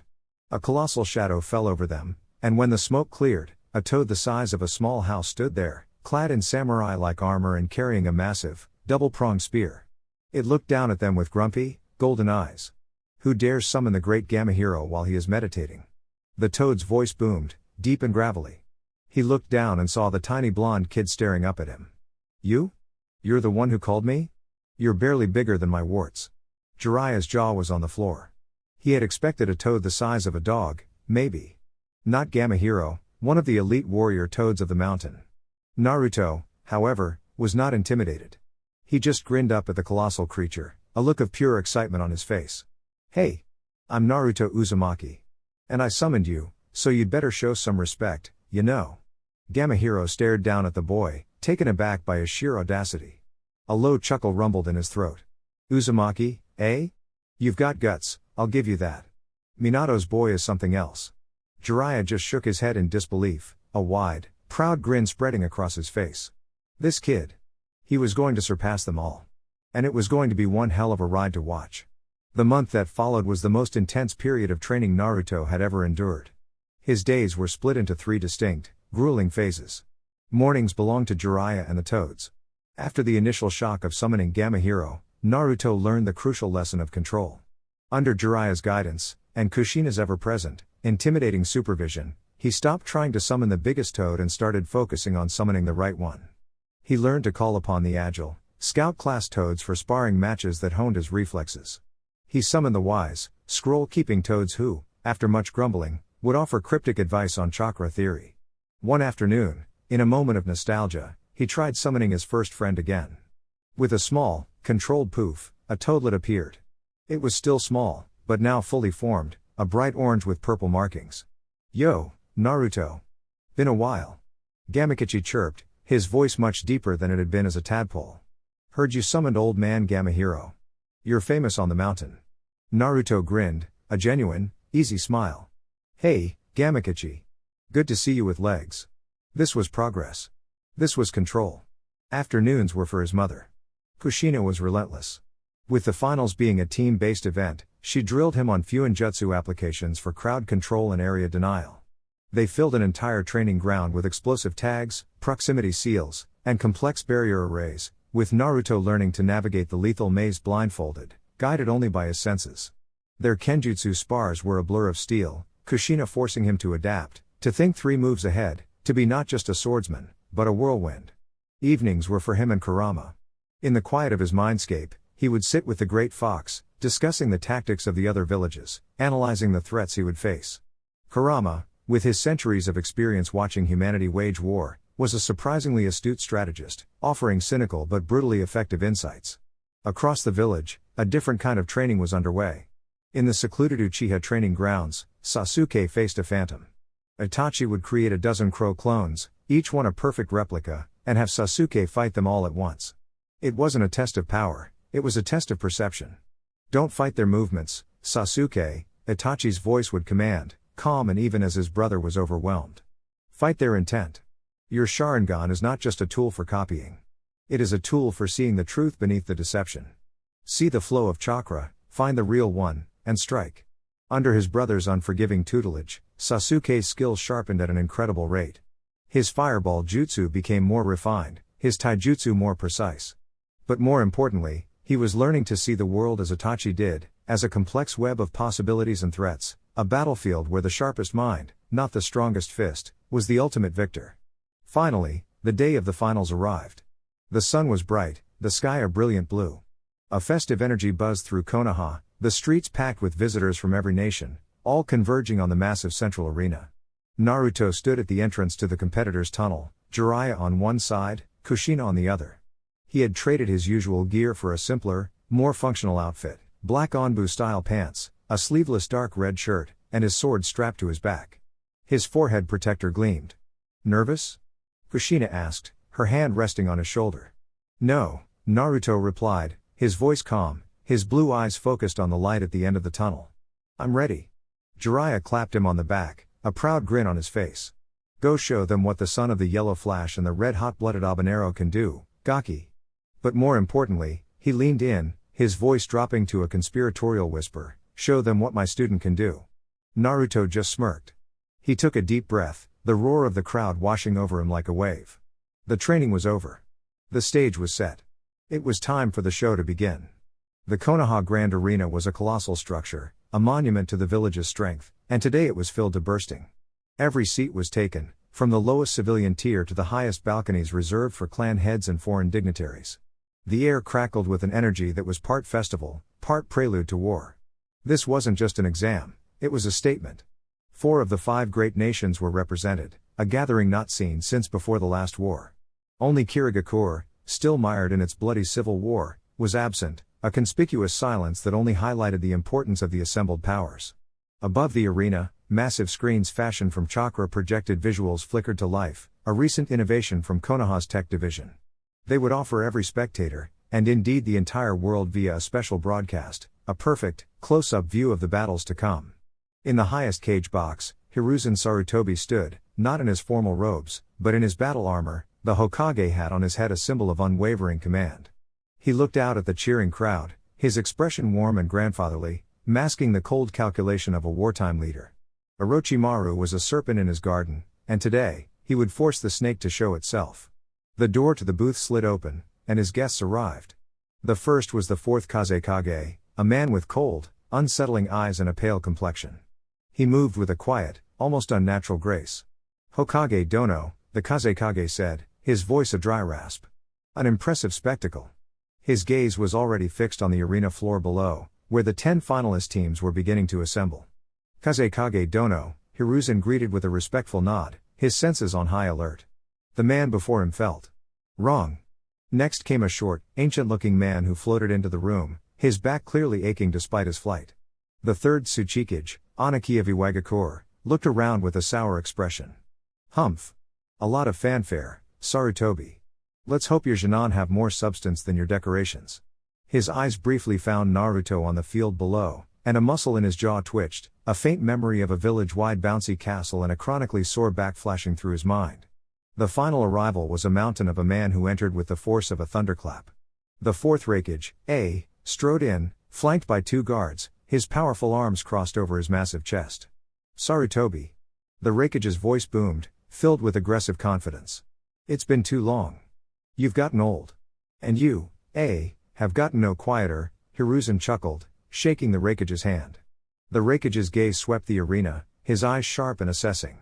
He noted the Konoha teams, the Suna siblings, and then his gaze locked onto the lone figure of Naruto Namikaze. He saw the boy's blonde hair and a flicker of a memory, a ridiculously catchy pop song, a sparkling pink mustache in his reflection, crossed his mind. His expression tightened for a fraction of a second before morphing into a look of intense, predatory interest. So, the Raikage said, his voice a low rumble directed at Hiruzen but his eyes still on Naruto. That's the one.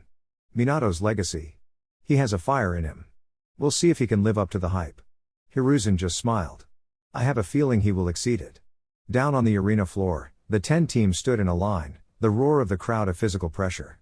Hayate Gecko stood before them, his expression as weary as ever. Welcome, finalists, to the third and final stage of the Chunin exams, he announced, his voice amplified by a jutsu. He then held up a hand, a more somber note entering his voice. Before we begin, an announcement. 2 qualifying teams have chosen to forfeit their position in the finals, Team Dosu from Otogakure, and Team Kabuto from Konohagakure. A wave of confused murmurs rippled through the crowd and the Junin participants. Forfeiting at this stage was almost unheard of. There will be no further comment on the subject at this time, Hayate continued, his tone quashing any further questions. We will proceed with the 8 remaining teams. The format will be a team versus team tournament. The first round matchups have been randomly selected. The massive screen above the arena flickered, and 2 team portraits appeared. Team Gai, Konohagakure, versus Team Kyūbi, Iwagakure, a classic rivalry. The Leafs taijutsu specialists against the unbreakable defense of the stone. Eye of the sand. Will the designated teams please remain on the field? Hayate coughed. All other participants, please proceed to the competitors' waiting area. The first match begins now. A roar went up from the crowd as Naruto and the other finalists made their way into the competitors' waiting area, a large, stone-floored room directly beneath the cage box. The massive screens in the arena were duplicated here, offering a perfect view of the field. Naruto found a quiet corner, leaning against the cool stone wall, his arms crossed. He wasn't here to socialize, he was here to analyze. Down on the arena floor, Team Gai faced off against Team Kyūbi. Neji Hyuga stood with his typical, stoic confidence. Rock Lee bounced on the balls of his feet, a ball of barely contained energy. Tenten stood ready, a scroll held in her hand. Across from them, the 3 Iwa Nin were like statues carved from granite, their expressions grim and unyielding. The moment Hayate yelled begin, the Iwa team slammed their palms on the ground in perfect unison. Earth-style, multi-layered earth wall. 3 massive, interlocking walls of solid rock erupted from the ground, encircling the Iwa team and forming a near-impenetrable fortress. It was classic Iwa doctrine: defend, assess, and grind the enemy into dust. In the competitor's box, Kairua from Kumo scoffed. Boring. They're just going to hide in their mud hut. Naruto, however, watched with a keen, analytical eye. It's not just a wall, he said aloud, his voice drawing the attention of the nearby Junin. Look at the seams. Their chakra is linked. It's a dynamic defense, not a static one. They can shift and reform it at will. As if to prove his point, Tenten unleashed a furious barrage of kunai and shuriken, which clattered uselessly against the stone. A section of the wall rippled, and a volley of sharp stone spikes shot out, forcing her to leap back. Lee. Test the perimeter, Neji commanded, his Byakugan already active, the veins around his eyes bulging as he scanned the chakra-infused fortress. Lee became a green blur, circling the fortress at incredible speed, his kicks and punches striking the walls like a jackhammer, searching for any weakness. But the walls held, absorbing every blow. It is useless. One of the Iwa Nin's voices boomed from within. The strength of the leaf is no match for the hardness of the stone. We'll see about that, Neji murmured, his gaze locked onto a single point on the wall. He had found it, a nexus where the three Iwa shinobi's chakra overlapped, a linchpin in their defense. Tenten. High arc, saturation barrage. Lee. On my mark. Target point 7. Tenten leapt into the air, unrolling a massive scroll. Twin rising dragons. An almost endless storm of weapons erupted from the scrolls, arcing high into the air and raining down on the Iwa fortress from above. The tactic forced the Iwa Nin to divert their chakra, reinforcing the roof of their structure. Now, Lee, Neji commanded. Leaf whirlwind.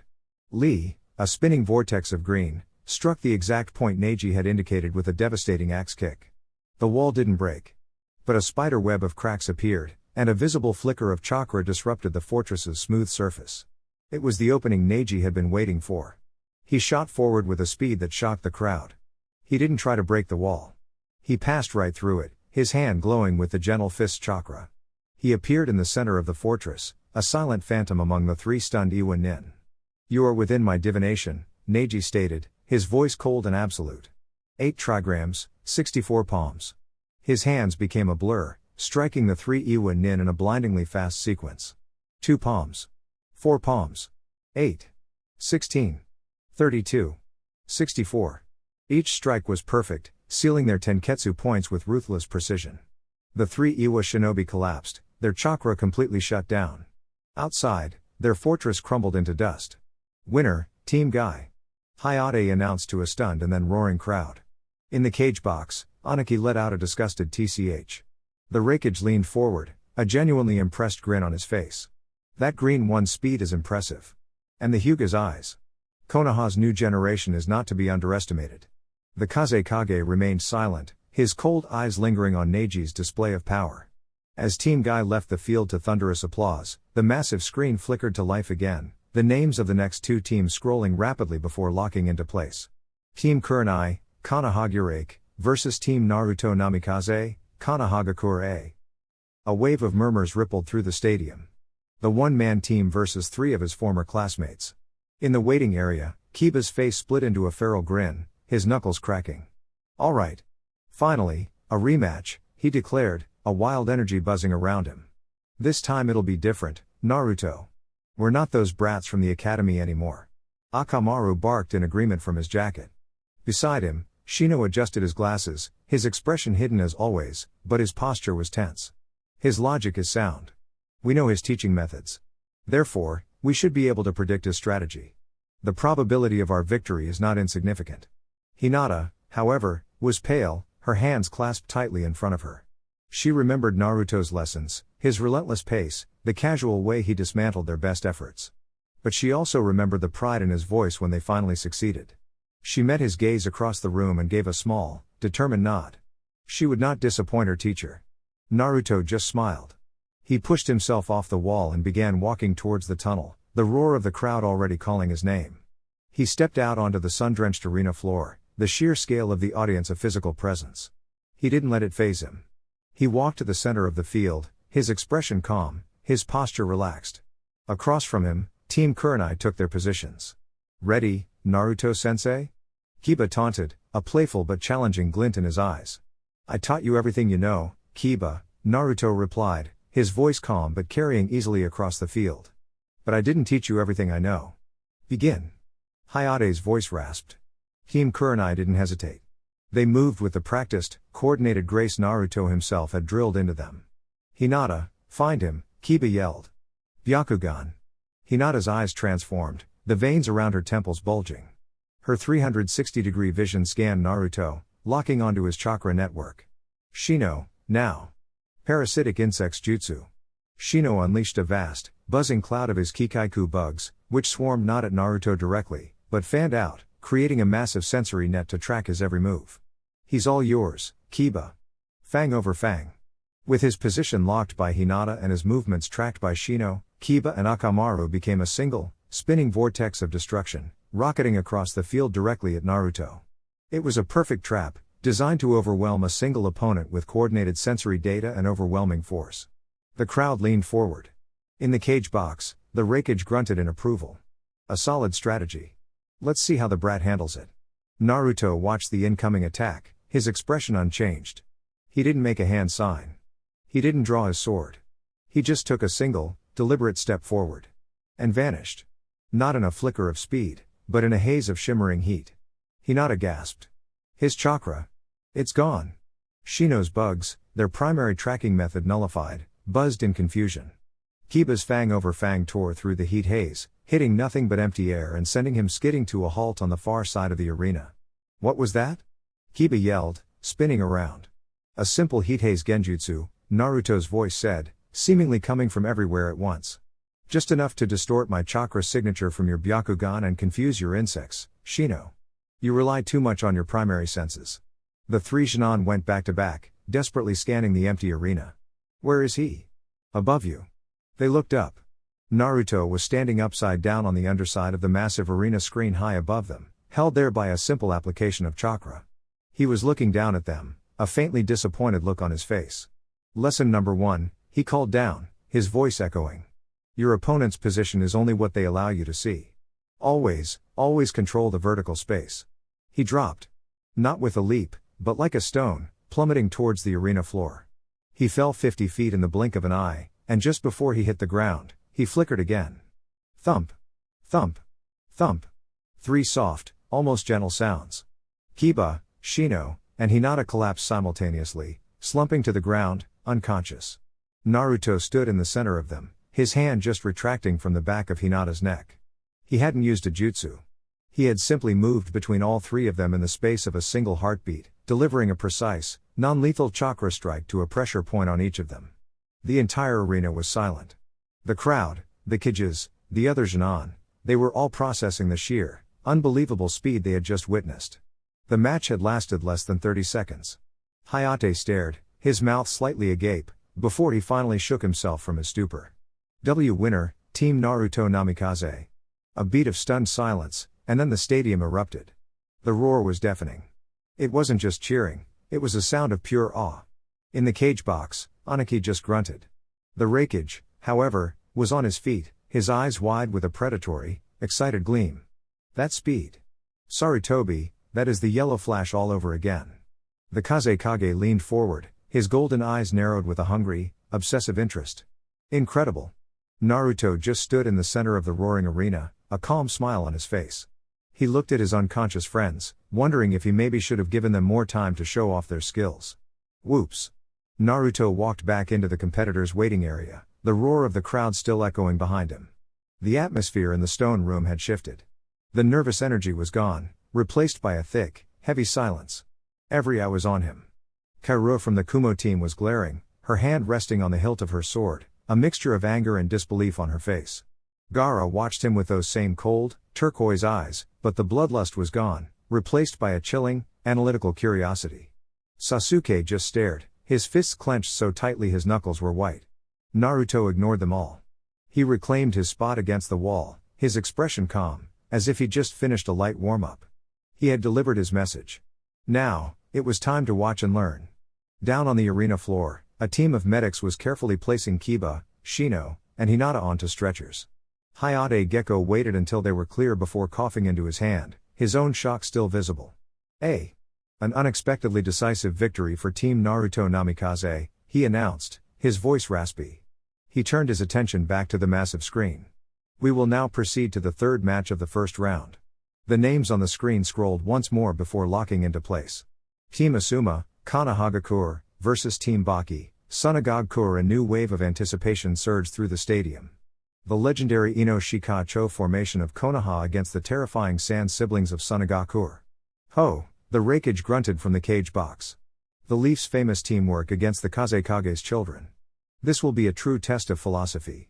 Down in the waiting area, Shikamaru Nara's usual lazy expression tightened into one of grim concentration. What a drag, he muttered, but there was no laziness in it. Of all the opponents. Don't worry, Shikamaru. We can do this, Choji said, a determined glint in his eyes. Ino nodded, her face set with focus. As Team Asuma made their way to the arena floor, Gaara, Kankuro, and Temari appeared on the field in a swirl of sand. Gaara stood with his arms crossed, his gourd radiating a palpable killing intent. The two teams faced off. On one side, the calculating mind of Shikamaru. On the other, the absolute power of Gaara. Begin, Hayate yelled. Let's get this over with, Temari said, snapping her giant fan open. Wind side dance. A massive, blade-like torrent of wind screamed across the arena, powerful enough to shred the stone floor. Choji, Shikamaru commanded. Human boulder. Choji became a massive rolling sphere, taking the brunt of the wind attack but being pushed back, his momentum completely negated. The attack was a feint, designed to pin them down. From behind Gaara, Kankuro's puppet, Karasu, sprang to life, its multiple limbs shooting forward, armed with poisoned senbone aimed at the exposed Ino and Shikamaru. But the real threat wasn't the puppet. It was the sand. A wave of it, fast as a striking cobra, erupted from Gaara's gourd, moving to intercept any counterattack. It blocked Shikamaru's shadow before it could even extend and formed a solid wall in front of Karasu, protecting it from Ino's kunai. In the competitor's box, Naruto watched with a critical eye. They're outmatched, he said quietly. The Suna team has a perfect defense and a perfect defense. Gaara's sand counters all of their abilities simultaneously. Shikamaru knew it too. A direct assault was impossible. His shadow couldn't get past the sand wall. Ino's jutsu was useless if she couldn't see her target. And Choji couldn't break through that absolute defense. They were being systematically dismantled. This is pointless, Gaara whispered, a terrifying smile twisting his features as he raised a hand. Sand coffin. Shikamaru's eyes widened in horror. He saw the murderous intent. This wasn't a match, it was an execution. He had only one move left. I forfeit. The words, spoken clearly and calmly, echoed through the suddenly silent arena. Choji and Ino stared at him, stunned. Temari and Kankuro stopped their assault, confused. Shikamaru, what are you doing? Ino hissed. Saving our lives, Shikamaru said under his breath, his hands trembling slightly, though his face was a mask of calm logic. He raised his voice. We forfeit the match. Gaara's sand receded, his expression turning from bloodlust to one of cold, disappointed contempt. Hayate, looking surprised, coughed. Team Asuma has forfeited. The winner is Team Baki. A wave of boos and confused murmurs erupted from the crowd. Forfeiting without a real fight was seen as cowardice. But in the cage box, Hiruzen nodded slowly in approval. The Raikage grunted. The boy is smart. Knows an unwinnable battle when he sees one. That kind of judgment makes a good Chunin. As a dejected Team Asuma walked off the field, Shikamaru's eyes met Naruto's across the waiting area. Naruto gave him a subtle, almost imperceptible nod of respect. Shikamaru hadn't lost the fight. He'd won the war for survival. Hayate waited for the medics to clear the field and for the crowd's murmurs to die down before he coughed again, drawing everyone's attention. We will now proceed to the fourth and final match of the first round. The massive screen above the arena roared to life one last time, the names scrolling rapidly before locking into place with a decisive thud. Team Kakashi, Konohagakure, versus Team B, Kumagakure. The stadium erupted. This was the matchup many had been waiting for, one of Konoha's most promising rookies, the Uchiha prodigy, against the elite Kenjutsu specialists from the Land of Lightning. In the cage box, the Raikage leaned forward, a wide, predatory grin splitting his features. Finally. A real fight. Let's see if the famed Uchiha can stand up to Kumo's blades. Down in the competitor's box, Sasuke's entire demeanor shifted. The frustration was gone, replaced by a cold, sharp focus that was almost chilling. This was his stage. This was his test. He looked at his teammates. Sakura, Sai. Stick to the plan. Do not let them get close. Understood, Sakura said, her expression firm. Sai just smiled his placid smile and nodded. Across the room, Kaoru cracked her knuckles, a fiery, vengeful glare fixed on Sasuke's team. Let's show these leaf ninja what a real shinobi looks like, she growled. The two teams leapt down to the arena floor, facing off in the center of the massive stadium. The tension was a palpable thing, a coiled spring ready to snap. "Begin," Hayate yelled, leaping back. The Kumo team exploded into motion. Cloud style, front beheading. Kaoru and Amoe roared in unison, their blades drawn and already lunging forward in a pincer attack designed to end the fight in seconds. Samui, the most level-headed of the three, held back, her hand on her katana, her eyes scanning for any weakness. "Now," Sasuke commanded. Sai's hands were already a blur of motion. Super Beast Scroll.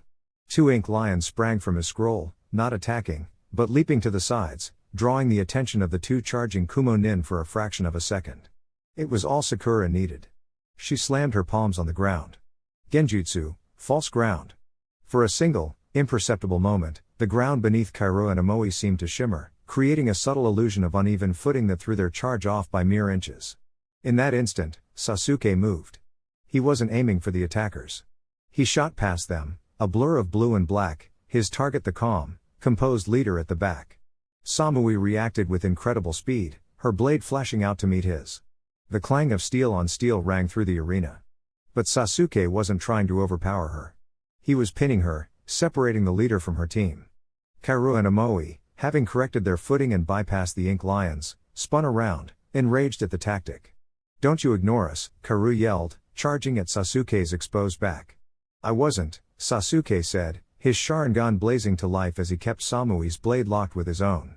Suddenly, the ground beneath Kaoru's feet gave way. It was a perfectly concealed pitfall trap, dug by Sakura's precise chakra control during the initial diversion. Kaoru yelped as she fell, and from the sides, two massive ink serpents created by Sai shot out, wrapping around Amoe's legs and binding him in place. It was a flawless, coordinated trap, executed in less than 10 seconds. Team Kakashi had dismantled Team B's legendary charge and isolated all three members. "Impressive," the Raikage grunted, his grin widening. "The Uchiha brat has a brain." The fight was far from over. Kaoru blasted her way out of the pit with a burst of chakra, and Amoe sliced through his ink bindings. But the momentum was broken. The fight devolved from a vicious, tactical skirmish. Sasuke's Sharingan allowed him to hold his own against Samui's superior Kenjutsu, while Sakura and Sai worked in perfect sync, using a brilliant combination of genjutsu, traps, and ink diversions to keep the two more aggressive Kumo nin off balance. Finally, Sasuke saw his opening. He broke his engagement with Samui and leapt back, his hands a blur. "Fire style, dragon flame jutsu," he roared, unleashing not a simple fireball, but a massive, serpentine dragon of pure flame that soared across the arena. The three Kumo nin were forced to disengage and defend, their blades glowing with chakra as they braced for the impact. But the dragon was a feint. While they were blinded by the flames, Sasuke was already moving. He appeared in the center of their formation, the telltale shriek of 1,000 birds filling the arena. Chidori. He didn't aim for a killing blow. He slammed his lightning-wreathed hand into the ground. A massive surge of electricity erupted outwards, traveling through the stone floor and incapacitating all three Kumo nin in a single, paralyzing jolt. They collapsed, twitching, their swords clattering to the ground. The arena was silent for a moment, and then it exploded with a roar louder than any before. "Winner, Team Kakashi," Hayate announced, a look of genuine shock on his face. Sasuke stood panting in the center of the field, his arm smoking slightly, his Sharingan spinning. He had done it. He had faced an elite team and won, not with brute strength, but with strategy, teamwork, and the power he had honed under his brother's guidance. He looked up at the competitor's box, and his eyes met Naruto's. Naruto wasn't smiling. He just gave a slow, single nod of acknowledgement. The message was clear: "I saw that. You're getting closer." And for Sasuke, that was a victory greater than any applause. As Sasuke and his team walked off the field to a thunderous ovation, the massive screens in the arena declared a 30-minute intermission before the semifinals. The crowd buzzed with excitement, vendors moved through the stands, and the genin in the waiting area began to nervously anticipate the next round. High above, in the cage box, the atmosphere was entirely different. The boisterous energy of the crowd was a distant hum, replaced by a thick, heavy silence as the four most powerful men in the shinobi world assessed what they had just witnessed. Servants entered, pouring tea, but the leaders barely noticed. It was the Raikage who broke the silence, his voice a low, appreciative rumble. "Sarutobi. You've been busy." He wasn't looking at Hiruzen, but at the screens, which were replaying highlights from the first round matches. That Uchiha's strategy was first-rate, and his Chidori is a powerful tool. But the other one? Minato's boy. A replay of Naruto's match appeared on the screen, the effortless dodge, the appearance on the screen, the instantaneous triple takedown. That speed is no Jinan's trick, stated, his eyes narrowed. I've only ever seen one man move like that, and you named him the fourth Hokage. He shot a pointed, knowing glare at Hiruzen. He also seems to have a certain artistic flair. A penchant for theatrics. Reminds me of a recent, very musical incident in my village. Hiruzen took a long, slow sip of his tea, his expression perfectly serene. Our Jinan are full of surprises. It is the springtime of their youth, after all. Humph, Aniki grunted from his floating position. Speed is a flashy tool for children. The Hyuga's technique was impressive, as was the Uchiha's mind. They see the battlefield. That is the mark of a true shinobi. The Tsuchikage stroked his beard, his cynical gaze lingering on the screen. But your village's teamwork is inconsistent. The Nara boy was smart enough to quit, I'll give him that. He knew he was outmatched. My Gaara's absolute defense is a difficult thing to overcome, the Kazekage said, his voice a dry, sibilant rasp. A flicker of something that might have been pride, or perhaps something colder, passed through his golden eyes. Power is the ultimate truth in our world. Everything else is secondary. Power can be broken, the Raikage shot back, his gaze locking with the Kazekage's. He then turned his full attention back to Hiruzen, his expression becoming serious, the earlier banter gone. Your new generation is formidable, Sarutobi. More so than I anticipated. Konoha's fangs are sharp again. Hiruzen met his gaze, his old eyes sharp and discerning. We do our best to honor the will of fire. Humph. The Raikage's eyes flickered toward the empty space where a Mizukage would have sat. The world is changing. Some villages tear themselves apart from within. It is a time for villages with shared interests in stability to understand one another better. He caught Hiruzen's eye, a clear, unspoken message passing between them. We will have a private audience later, old man. There are matters of the future that must be discussed. Between us. His gaze dropped back to the arena floor, his eyes finding Naruto, who had just returned to the competitor's box. A wide, predatory grin spread across his face. I am particularly impressed with the Namikaze boy showing. He has the spirit of a true warrior. Before Hiruzen could respond, the sound of a gong echoed through the stadium, signaling the end of the intermission. The massive screens flickered to life again, displaying the matchups for the semi-final round. Team Guy vs Team Naruto Namikaze. Team Kakashi vs Team Baki. Down in the waiting area, Neiji's eyes narrowed. Lee's fists clenched in excitement. Sasuke stared at the board, a slow, determined smirk spreading across his face. He would get his chance. He would face the monster of the sand. But all eyes in the cage box were on the first matchup. The Leafs taijutsu prodigies. Against the village's own living ghost. Well now, the Raikage rumbled, settling back in his seat, the unspoken political maneuvering momentarily set aside for the entertainment to come. This should be entertaining. The roar of the crowd was a physical force, a wave of sound that washed over the arena as Team Guy and Naruto Namikaze took their positions. The contrast was stark. On one side, a perfectly balanced team of specialists, the pinnacle of Konoha's youthful spirit. On the other, a lone figure, radiating a calm so profound it was more intimidating than any battle cry. In the competitor's box, Sasuke watched, his Sharingan already active, his entire being focused on the impending battle. This was his chance to truly measure the man he had to surpass. This is it, my youthful rivals. Rock Lee's voice was a booming declaration of intent, his eyes burning with a passionate fire.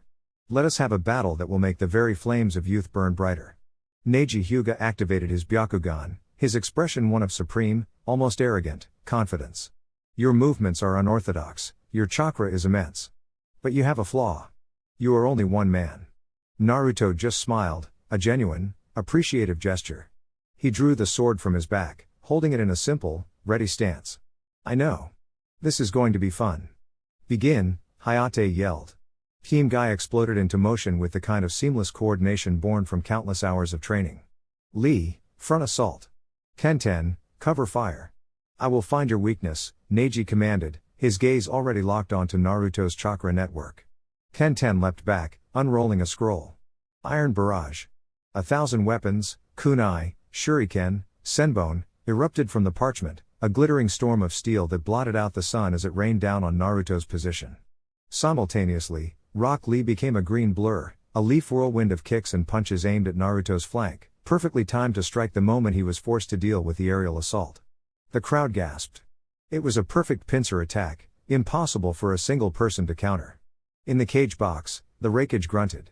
A classic overwhelming assault. Let's see how the brat handles being pressured from two directions. Naruto didn't even look up. He simply began to spin, his sword a blur of silver.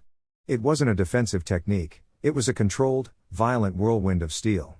The sound of 1,000 blades deflecting filled the arena, a ringing, chaotic symphony as every single one of Tenten's projectiles was batted away. He finished the spin in the exact moment Lee's first kick arrived. Naruto met the blow not with a block, but with the flat of his own blade, redirecting the force and sending Lee stumbling past him. He didn't follow up. He just settled back into his stance, his smile never wavering. Is that it? Naruto asked, his voice calm. I was hoping for a better warm-up. The casual dismissal was a gauntlet thrown. Do not mock us, Lee yelled, his pride stung. He charged again, this time his movements faster, more ferocious. Neji moved in sync, appearing on Naruto's other side, his palm open and glowing with the gentle fist's deadly chakra. What followed was a masterclass in taijutsu. Naruto fought both of them at once.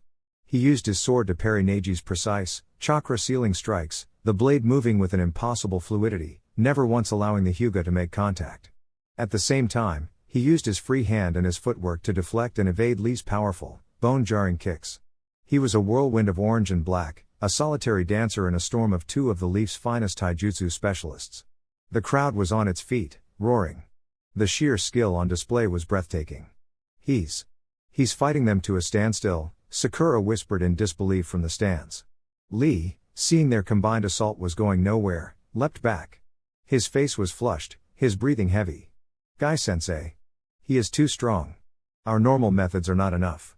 He looked at Neji, a silent question in his eyes. Neji gave a single, grim nod. Then we will use the method that is not normal, Lee declared, a new, ferocious resolve in his eyes. He landed and his entire posture changed. He took a deep, shuddering breath. First gate, gate of opening, open.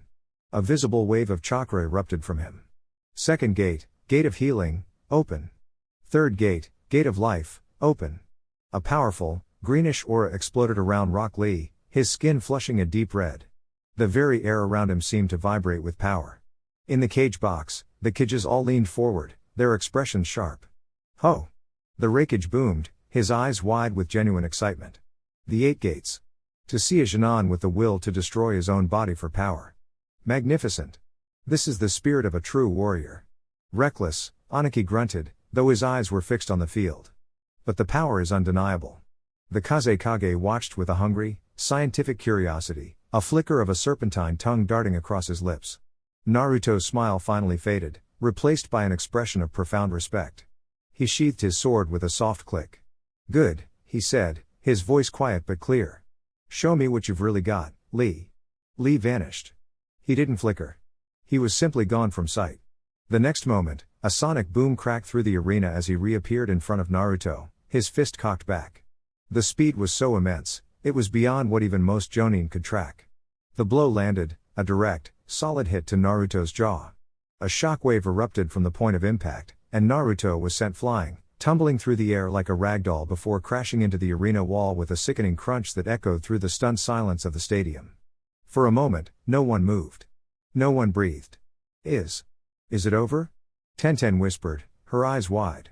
Lee stood, panting, the green aura of the gates flaring around him. I did not want to have to do that. But it was the only. You call that a punch? Naruto's voice, calm and completely uninjured, cut through the silence. He was still embedded in the crater in the wall, but he was slowly pushing himself out, dusting off his shirt as if he just tripped. There wasn't a scratch on him. He stepped out of the crater and rolled his neck with a loud crack. Okay, he said, a slow, dangerous grin spreading across his face. Warm-up's over. He reached behind his back, his fingers finding the edge of a small, almost invisible seal on his shirt. With a single, smooth motion, he peeled it off. It wasn't a grand explosion. There was no flash of light. But the entire arena felt it. A sudden, crushing wave of pressure emanated from Naruto. The ground beneath his feet spiderwebbed with cracks. It felt as if a mountain had just been dropped onto the field. A 10 times gravity seal, Kushina murmured from the Jonin stands, a proud, vicious smirk on her face. Now he can finally move properly. Lee stared, his eyes wide with disbelief, the power of the gates coursing through him. Naruto stood there, bouncing lightly on the balls of his feet, his grin now a feral slash. "All right, Lee," Naruto said, his voice a low, excited hum. "Let's try that again." "My turn." In the space between one heartbeat and the next, he vanished. He reappeared in front of the gated Lee, his posture a mirror of the attack he had just received, his own fist cocked back. The speed was identical. The power was palpable. Two hurricanes of pure physical power, about to collide. The two fists connected. It wasn't the sharp crack of a normal blow. It was a deafening, concussive boom that shook the entire stadium to its foundations. A shockwave of pure kinetic energy erupted from the point of impact, kicking up a massive cloud of dust and sending a gale-force wind washing over the stunned crowd. The massive projection screens flickered, the chakra feeding them momentarily disrupted by the sheer force. When the dust settled, they were still standing there, fists pressed together, locked in a perfect stalemate. The ground beneath their feet had cratered, spider-webbing out on a 10-foot radius. Neither had moved an inch. Incredible. The Raikage roared from the cage box, leaning over the railing with a look of pure, unadulterated excitement. To match the speed and power of the 8 gates with raw physical force. The boy is a monster. Lee, his teeth gritted, pushed with all his might, the green aura of the gates flaring. "My speed is the ultimate weapon." "Then you've met your match," Naruto grunted back, a feral grin plastered on his face as he pushed back, his muscles straining. They broke apart and the real fight began. It was a battle on a level no one in the arena, save for the Kages and a handful of Jonin, could properly comprehend.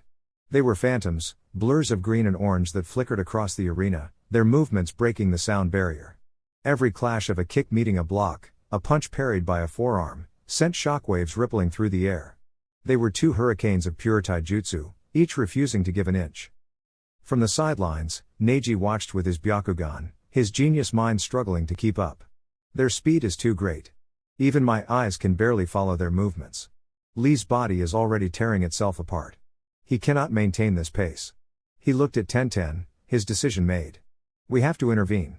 We must create an opening for me to strike." Tenten nodded, her expression grim. "On your mark." Lee landed a glancing blow on Naruto's shoulder, sending him skidding back. "You are strong, Naruto-kun. But my flames of youth burn hotter." He prepared for his ultimate technique. Fourth gate, gate of pain, open. Hidden lotus. He shot towards Naruto, a green comet of destructive power. But as he moved, Naruto's focus wasn't just on him. "Now, Tenten," Neji commanded. From the side, a single, perfectly aimed kunai with a flash bomb tag attached flew towards Naruto's face. It was a simple, brilliant diversion, meant to draw his attention for the split second Neji needed. Neji flickered, appearing in Naruto's blind spot at the exact moment the flash bomb was set to detonate, his hand glowing with the gentle fist chakra, aimed directly at the tenketsu point in the center of Naruto's back. It was a perfect, inescapable trap. The flash bomb went off. Lee's attack arrived. Neji's strike was inches from its target. And in that instant, Naruto simply dropped. He didn't crouch. He fell, as if the ground had vanished beneath him, his body going completely limp for a fraction of a second. Lee's hidden lotus passed harmlessly over his head. The flash bomb blinded no one but the sky. And as Neji's hand passed through the space Naruto's back had just occupied, his eyes widened in horror. Naruto, now below him, slapped one hand on the ground. A complex, spiraling Fuinjutsu array, a seal the color of black ink, flared to life on the stone floor, spreading out in a 5-meter circle. "Uzumaki art, chakra stagnation field," Naruto said, his voice calm. The moment the seal activated, Neji felt his Byakugan flicker and die, the chakra feeding it instantly and harmlessly dispersed. His gentle fist sputtered into nothing. Lee, landing nearby, felt the power of the gate's gutter like a dying flame, his connection to his own chakra network momentarily severed. Tenten, preparing another attack, found she couldn't mold her chakra. The 3 members of Team Guy were frozen, not by a physical binding, but by the sudden, unnerving inability to use their greatest weapon.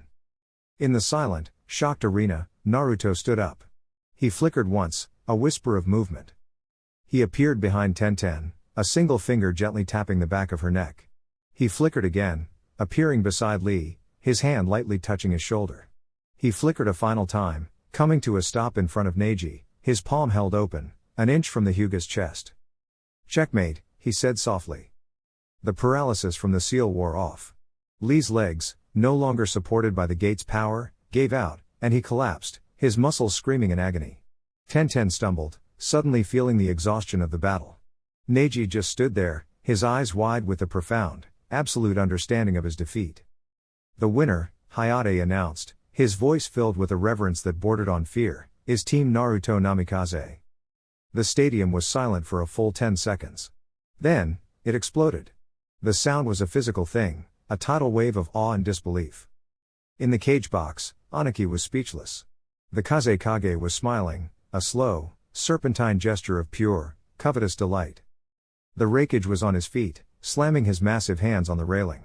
"Sarutobi," he roared, a look of manic glee on his face. "That boy. I want him." Naruto simply walked over to the collapsed form of Rock Lee, offering a hand to help his fallen rival.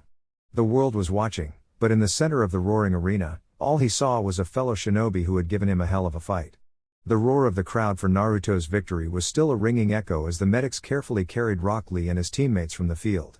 In the competitor's box, the remaining Junin watched the massive screen, their hearts pounding with a new, shared understanding. The standards for this exam had just been elevated to an entirely different level. Hayate Gecko, looking even more weary than usual, waited for the arena floor to be cleared. He coughed into his hand, his voice raspy as he made the final announcement of the round. "We will now begin the last match of the semifinals." The screen flickered, the names locking into place. Team Kakashi, Konoha versus Team Baki, Sunagakure. A wave of palpable tension washed over the stadium. The two most talked about rookies of the exam, the Uchiha prodigy and the monster of the sand, were about to clash. Sasuke closed his eyes for a single, centering breath. He had seen Naruto's overwhelming display. The message was clear. It wasn't enough to be strong, he had to be smart. He had to be perfect. He opened his eyes, the two tomoe of his Sharingan already spinning, and gave a sharp, confident nod to his teammates. Gaara and his siblings appeared on the field in a swirl of sand, their expressions grim. Temari and Kankuro looked nervous, but Gaara was smiling. It was a terrifying, broken thing, a twitch of his lips that didn't reach his cold, turquoise eyes. He was looking at Sasuke with an unnerving, predatory hunger. Two prodigies, the Raikage rumbled from the cage box, leaning forward. One defined by his sand, the other by his eyes. "Let's see whose legacy is stronger." "Begin." Hayate's voice cracked. Team Kakashi did not charge. They executed their plan with the cold precision Itachi had drilled into Sasuke. "Sai, high. Sakura, ground," Sasuke commanded. Sai's brush was a blur. Super Beast Scroll. Two massive ink birds sprang to life, circling above the Suna team like vultures. At the same time, Sakura slammed her hands on the ground. Earth-style, fissure. The stone floor cracked, creating a wide trench that broke the flat terrain. It was a brilliant opening gambit, designed to split Gaara's attention. It failed instantly. Gaara's sand shot into the air, shredding the ink birds, while the rest flowed over the fissures Sakura had created. "Not even close," Sasuke replied, already moving. He flickered past the sand and appeared between the Suna siblings, isolating them from Gaara. Fire style, Phoenix Flower Jutsu. He unleashed a volley of shuriken-laced fireballs, forcing Temari and Kankuro on the defensive. While they were occupied, Sasuke turned, the shriek of 1,000 birds filling the air. "Chidori!" He slammed his lightning-wreathed hand into Gaara's sand shield. A massive explosion of sand and lightning rocked the arena. When the dust cleared, the shield was cracked, but holding. "Is that your power?" Gaara whispered, his voice trembling with manic glee. "It's not enough." Temari and Kankuro pressed their advantage, forcing Sasuke to disengage. He dodged a massive gust of wind from Temari, then spun, his hand crackling to life again. A second Chidori blasted Kankuro's advancing puppet into splinters. A third dispersed another of Temari's wind scythes. He was panting now, the strain of using his ultimate technique multiple times already showing. "This is pointless," Gaara said, raising his hand. Sand tsunami. A colossal wave of sand rose, threatening to engulf the entire field. Sasuke, however, stood his ground, his Sharingan spinning. "I'm not done." He channeled a massive amount of chakra, a fourth Chidori forming in his hand. "He's insane." The Tsuchikage gasped. Just before the wave crashed down, Sasuke charged into it. The lightning-wreathed phantom surfed on a tidal wave of death, moving faster than the sand itself. He broke through the crest and plunged downwards towards Gaara, a living thunderbolt. He poured every last drop of his remaining chakra into his hand. A fifth, final, blindingly bright Chidori. This is the end. He screamed. The strike connected. A sickening crunch echoed through the stadium as the Chidori tore through Gaara's defenses and slammed into his shoulder. Sasuke landed, exhausted but triumphant, as Gaara's form stood motionless. The crowd went wild. He had done it. Then, the body of Gaara dissolved into a cascade of sand. It was a clone. My turn.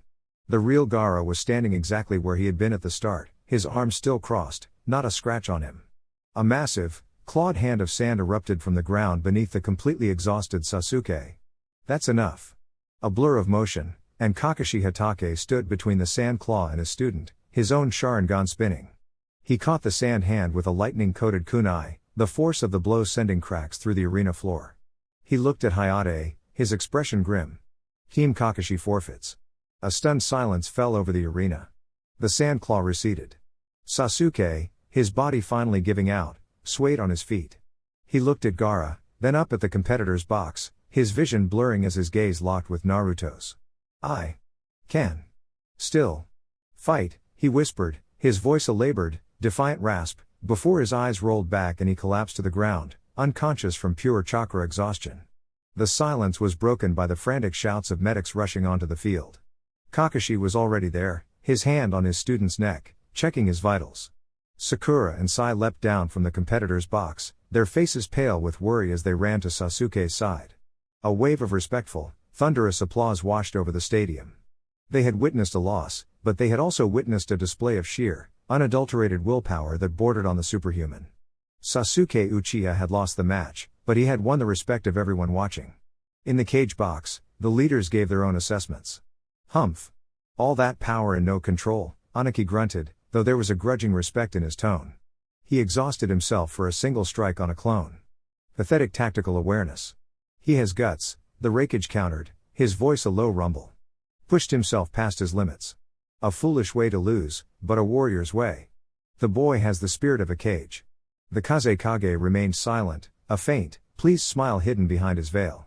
The display of raw, destructive passion was exactly what he had hoped to see. As the medics carefully loaded Sasuke onto a stretcher, Kakashi stood and gave a respectful bow to the Suna team. Team Baki was declared the winner, but there were no cheers from the Suna siblings. Temari and Kankuro just looked at Gaara, their expressions a mixture of fear and relief. Gaara ignored them. He ignored the roaring crowd. His cold, turquoise eyes were locked on the competitor's waiting area, on the one person who had watched the entire exchange with a calm, unreadable expression. In the waiting area, Naruto watched Sasuke being carried away, his usual smirk completely gone. He had seen the entire fight, the flawless strategy, the desperate gambles, the 5 Chidoras that had torn Sasuke's body apart. He had seen his rival push himself to the absolute brink and beyond for a chance at victory. It was a warrior's effort, and Naruto respected it completely. As Team Baki walked off the field, Gaara passed the entrance to the competitor's tunnel. For a moment, his eyes met Naruto's. Gaara's chilling, anticipatory hunger was met with a gaze that was steady, analytical, and held a hint of something he couldn't decipher, not pity, not arrogance, but a shared, quiet understanding of the crushing burden of power. Hayate Gecko, looking thoroughly exhausted, stepped back into the center of the now scarred arena. After that incredible display, the semifinals are concluded, he announced, his voice raspy but firm. There will be a 1-hour intermission to repair the arena floor. After that, the final match of the Chunin exams will begin. The massive screen above them flickered, displaying the final matchup. Team Naruto Namikaze vs Team Baki. The crowd's roar reached a new, feverish crescendo. This was it. The main event. The Leaf's living ghost against the Sand's untouchable demon. Naruto pushed himself off the wall, rolling his neck with a soft crack. He had analyzed their techniques, seen their strategies, and felt the weight of their power. The time for observation was over. He walked out of the shadows of the waiting area and into the light of the tunnel, the roar of the crowd a welcoming thunder. It was time to finish this. During the 1-hour intermission, the arena buzzed with activity as workers hastily repaired the scarred stone floor. In a private room reserved for the finalists, Naruto sat meditating, his breathing even, his chakra calm. He wasn't resting, he was focusing, sharpening his mind to a razor's edge. The door slid open and Kushina and Jiraiya entered. Feeling the pressure, Gaki? Jiraiya asked, his usual boisterous grin tempered with a rare seriousness. No, Naruto said, opening his eyes. Just a little disappointed. Kushina raised an eyebrow. Disappointed? Sasuke should be out there, Naruto stated simply. That should have been his win. He earned it. He stood, rolling his shoulders. Gaara is unstable. The beast inside him is angry. Different from Kurama. It's not just hatred, it's loneliness. Kushina's expression softened. She placed a hand on his cheek. Don't just beat him, Naruto. Understand him. That is the Uzumaki way. And while you're at it, Jiraiya added, a wide grin returning to his face, don't forget to put on a good show for the crowd. You've got the whole world watching. Naruto just smirked, a familiar, confident glint in his eyes. He walked towards the tunnel, the roar of the crowd growing with every step. He emerged into the brilliant sunlight to a deafening ovation. The entire stadium was on its feet. Across the field, Team Baki stood waiting. Temari and Kankuro looked tense, their eyes flicking nervously between Naruto and their brother. Gaara was unnervingly still, his arms crossed, a terrifying, broken smile on his face. This was the moment he had been waiting for. Finalists, are you ready? Hayate called out from the side. Naruto drew the sword from his back, its steel gleaming. The Suna siblings tensed. Begin. Temari didn't hesitate. Giant folding fan, great wind. She swung her fan, unleashing a massive, cutting cyclone designed to pin him down from the start. Simultaneously, Kankuro's new puppet, a four-armed monstrosity named Sanshao, erupted from his back scroll, its armored shell opening to reveal a barrage of poison needles. It was their ultimate defensive and offensive combination. But Naruto wasn't there. He flickered, a blur of motion that was there one moment and gone the next. The wind attack tore through empty air. The poison needles hit nothing but stone. Where did he go? Kankuro yelled, frantically scanning the arena. A shinobi's greatest weapon, Naruto's voice echoed from behind them, is the one they never see coming. They spun around. Naruto was standing right where he had started, his sword sheathed, his hands forming a single seal. On the ground around Temari and Kankuro, a complex Fuinjutsu array, drawn in pre-placed, chakra-infused dust that had been invisible until now, flared to life. Uzumaki sealing art, 4-pillar stasis field, he declared. 4 massive pillars of pure, golden chakra erupted from the ground, boxing the 2 Suna siblings in. It wasn't a physical cage, it was a barrier of pure sealing energy. What is this? Temari shouted, slamming her fan against the shimmering wall, only for it to pass harmlessly through. She tried to mold her chakra for another wind jutsu, and her eyes widened in horror. I can't. It's a chakra suppression field, Naruto explained calmly from outside the barrier. You can breathe, you can move, but you can't mold or release chakra. For you two, the fight is over. The entire stadium was silent in awe. He had taken 2 of the 3 opponents out of the fight in the first 10 seconds without throwing a single punch. In the cage box, the Raikage leaned forward, his eyes wide. Fuinjutsu. To use it with that speed and scale in active combat. That's not a Junin. That's a master. Gaara hadn't moved. He hadn't even looked at his trapped siblings. His cold, turquoise eyes were locked on Naruto, his terrifying smile widening. The sand around him began to churn, not just from his gourd, but from the very ground, rising like a tide. Good, Gaara whispered, his voice a sandy, inhuman rasp. They were only getting in the way. Now. It is just you. And me. Naruto turned, his expression now completely serious, and faced the rising storm of sand. The playful confidence was gone, replaced by the focused intensity of a predator facing its equal. The preliminaries were over. The real final had just begun. The entire arena floor around Gaara churned, sand rising like angry waves, swirling around him in a dense, lethal vortex. His eyes, fixed on Naruto, were wide with a terrifying, ecstatic hunger. This was what he craved, a fight, a true test, someone who could push past his defenses and prove his existence. Come, Gaara whispered, his voice barely human, distorted by the swirling sand. Let me feel you. Let me break you. He thrust his hands forward. Sand tsunami. A colossal wave of sand, far larger and faster than the one he'd used against Sasuke, roared across the arena floor, threatening to crush Naruto under tons of grit. Naruto didn't retreat. He charged forward. He flickered, a blur of orange moving faster than the eye could follow, running directly up the vertical face of the sand wave. He moved like a phantom, his chakra control so precise that the shifting sands barely disturbed his footing.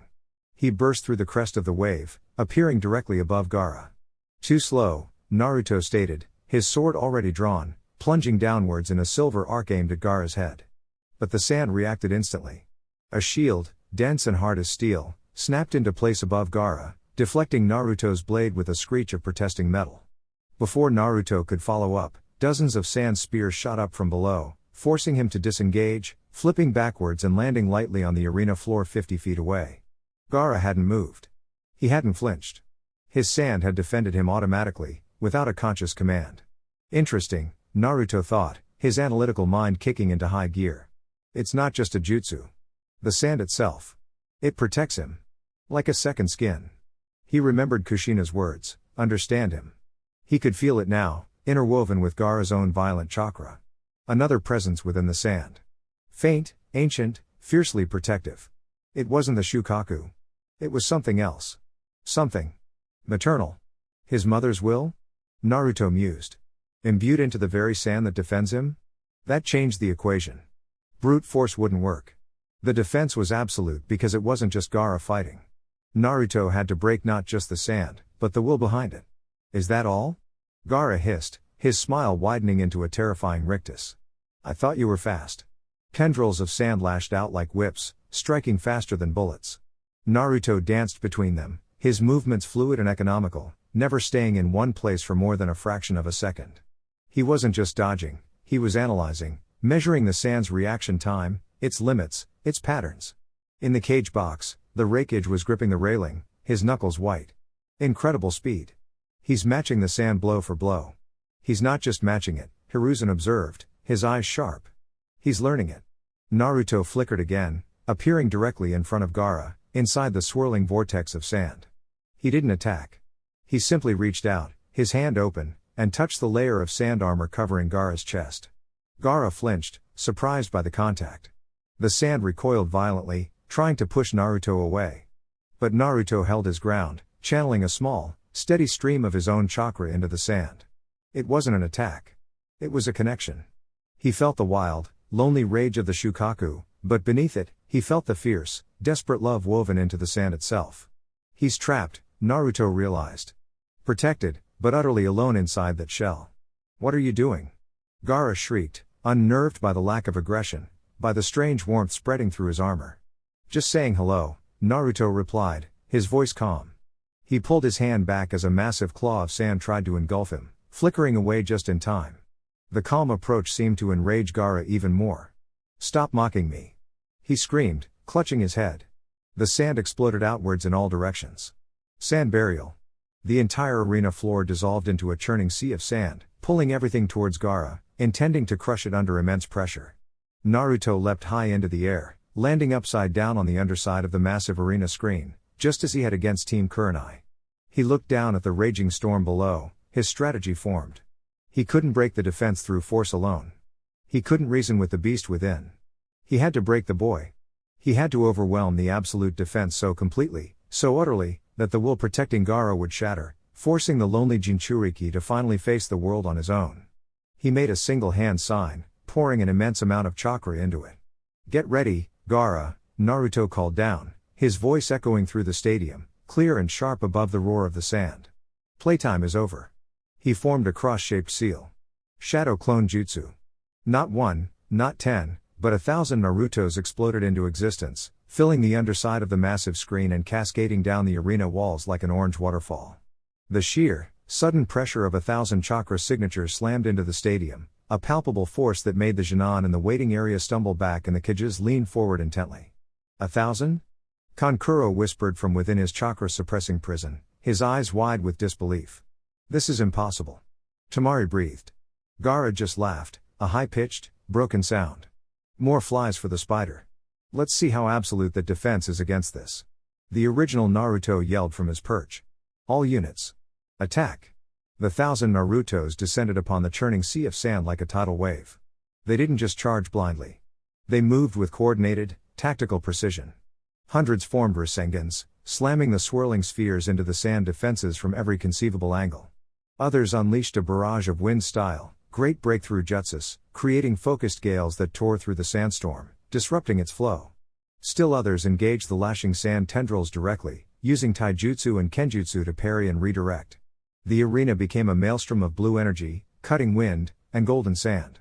Gaara's defense, though incredibly powerful, was being overwhelmed by sheer, unrelenting numbers and coordinated force.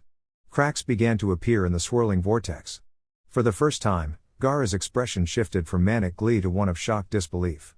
His sand, his mother's protection, was failing. It can't be. He screamed, clutching his head as Naruto's clones pressed the attack relentlessly. The pressure was immense. The absolute defense was crumbling. The raw power bearing down on him was pushing the unstable Shukaku within him to the breaking point. His body began to contort. Sand erupted not just around him, but from him. A massive, sandy arm, far larger and more monstrous than the one Sasuke had faced, clawed its way into existence. Gaara let out an inhuman screech as the transformation began, Shukaku's malevolent chakra flooding the arena.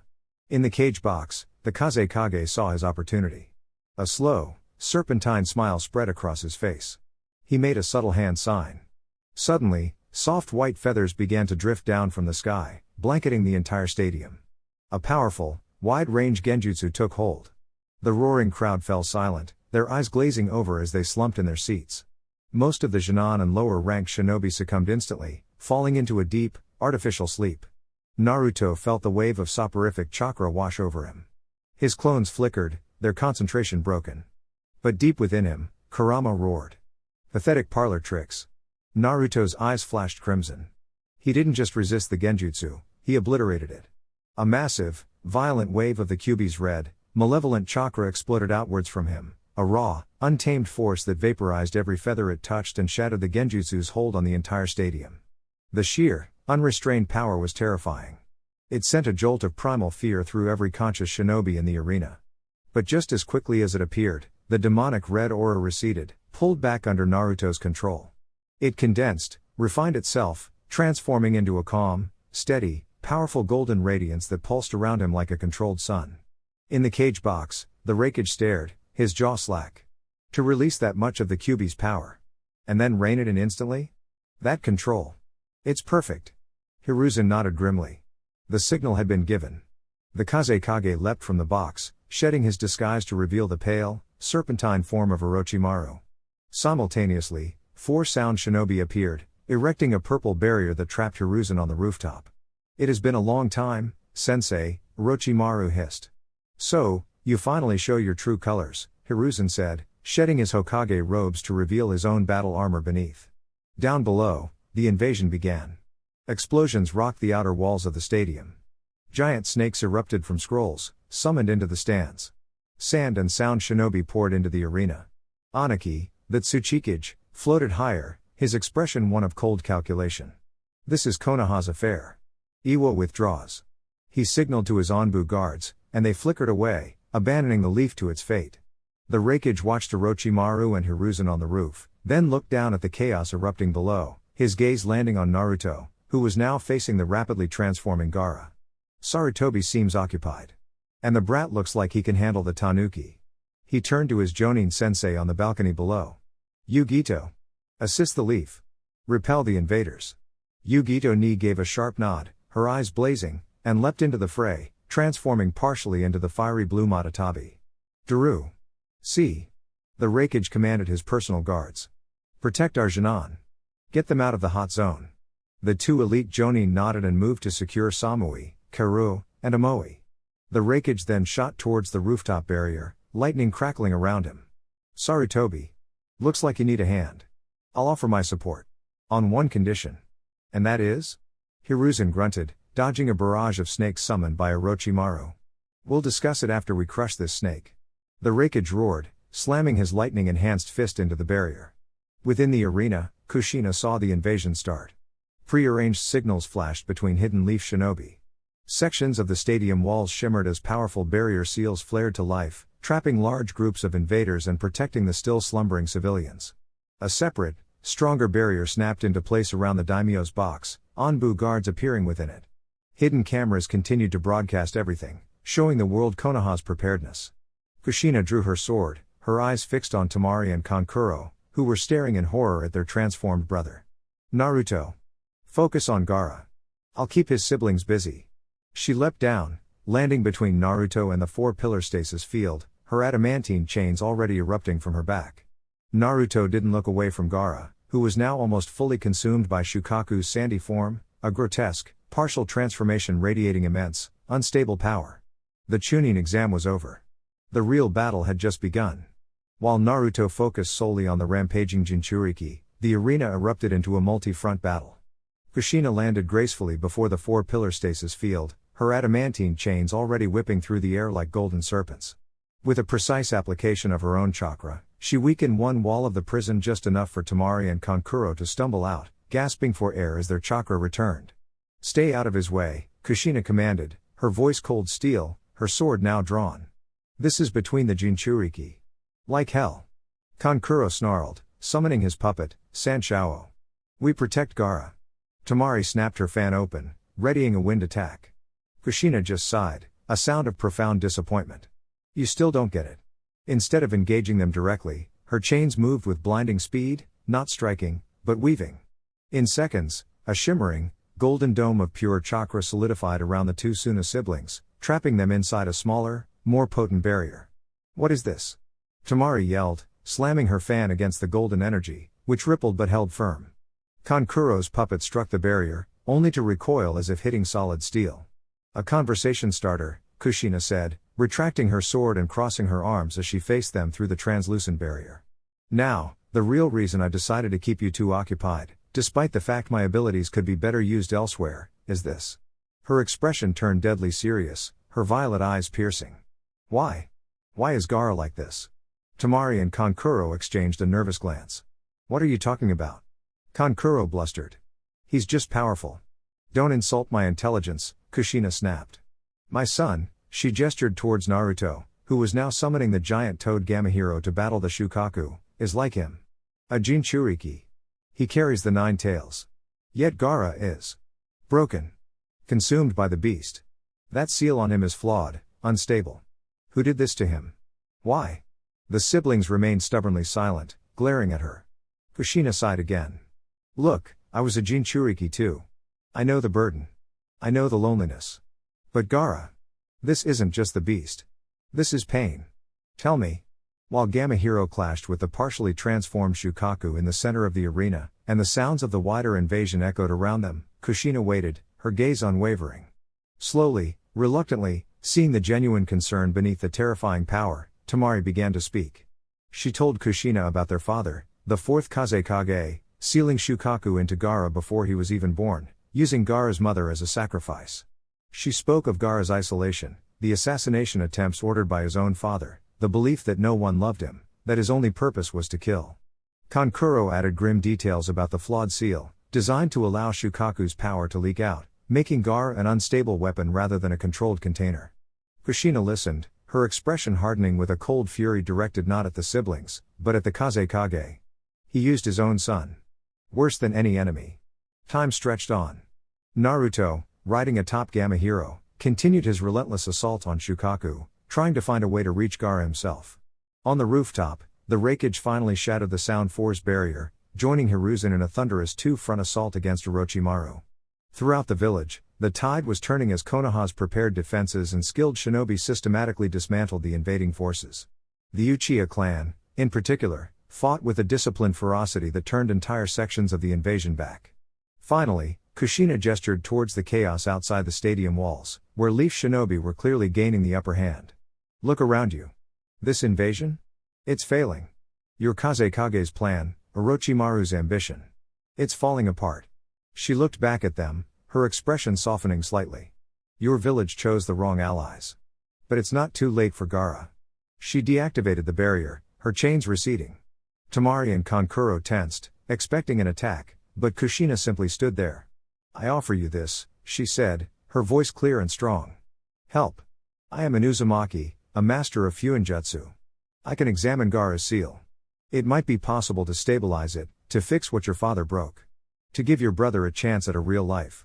Kankuro stared at her, suspicion warring with hope. "Why would you do that? What do you want in return?" "Nothing," Kushina stated plainly. "Not now. But Konoha needs stability on its borders.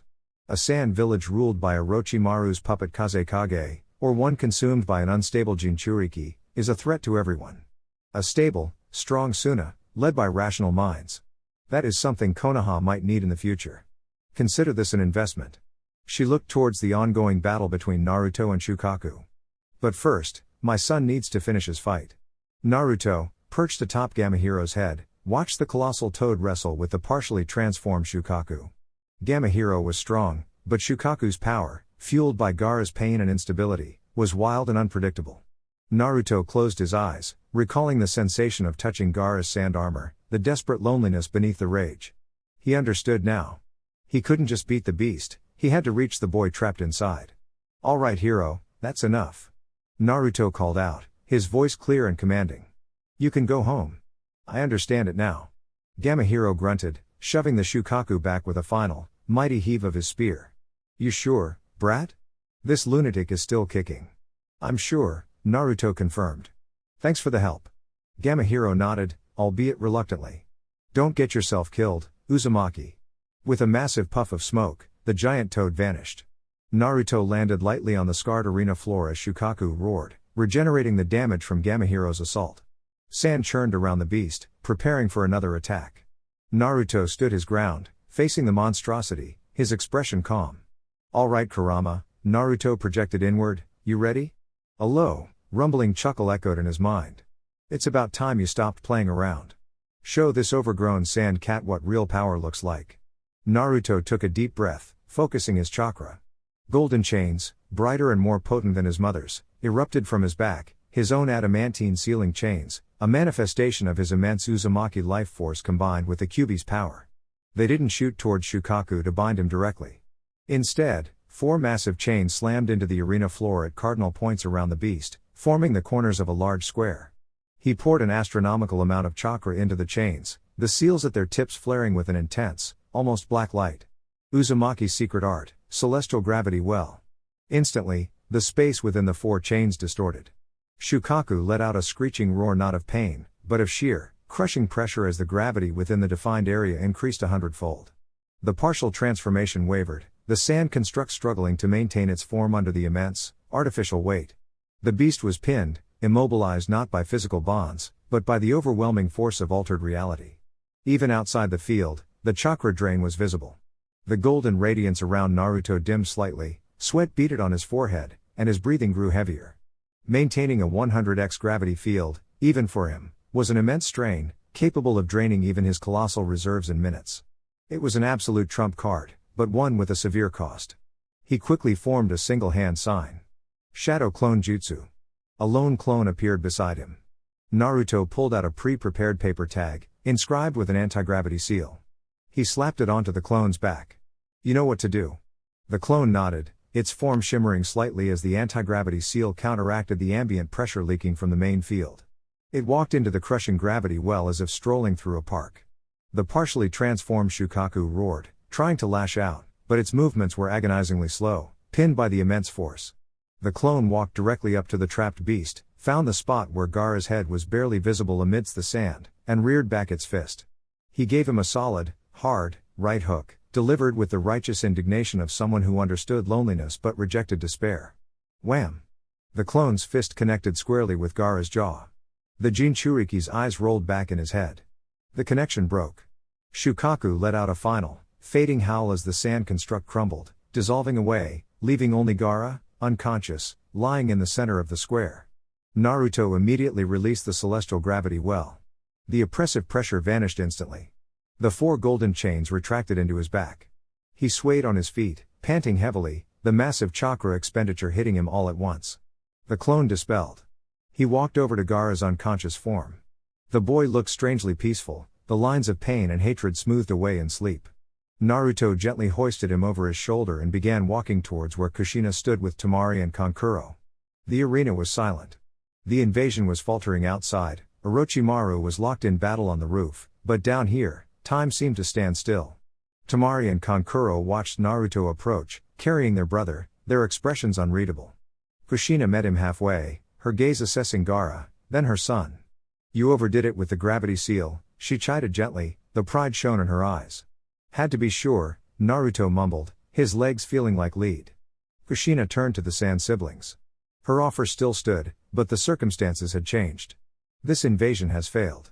Your Kazekage is likely dead or captured. She gestured to Gaara. He needs help. Proper sealing requires stability, something Suna won't have for a while. You have two choices: come with us willingly as protected guests of Konoha, where I will examine his seal as promised, or be taken as prisoners of war. Tamari looked at her unconscious brother, then at Kankuro. They were defeated, leaderless, and their greatest weapon was unstable.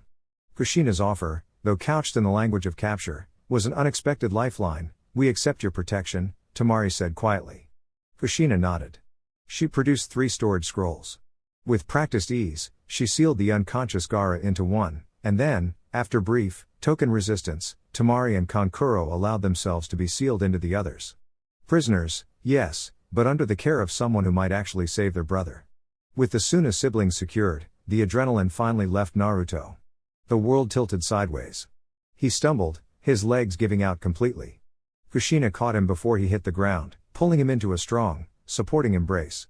Easy, Sochi, she murmured, concern replacing the commander's sternness. You did good. You did more than good. Naruto just leaned against her, utterly spent, the roar of the distant battle fading into a dull hum. He had faced a demon, saved his friends, and maybe, just maybe, offered a path forward for another lonely soul. But the cost had been immense. He closed his eyes, darkness finally claiming him. High above the arena, on the crumbling rooftop besieged by Orochimaru's barrier, the battle raged. Hiruzen, despite his age, fought with the ferocity of a cornered lion, his staff Enma a blur of motion against Orochimaru's Kusanagi sword and the relentless attacks of the reanimated first and second Hokage.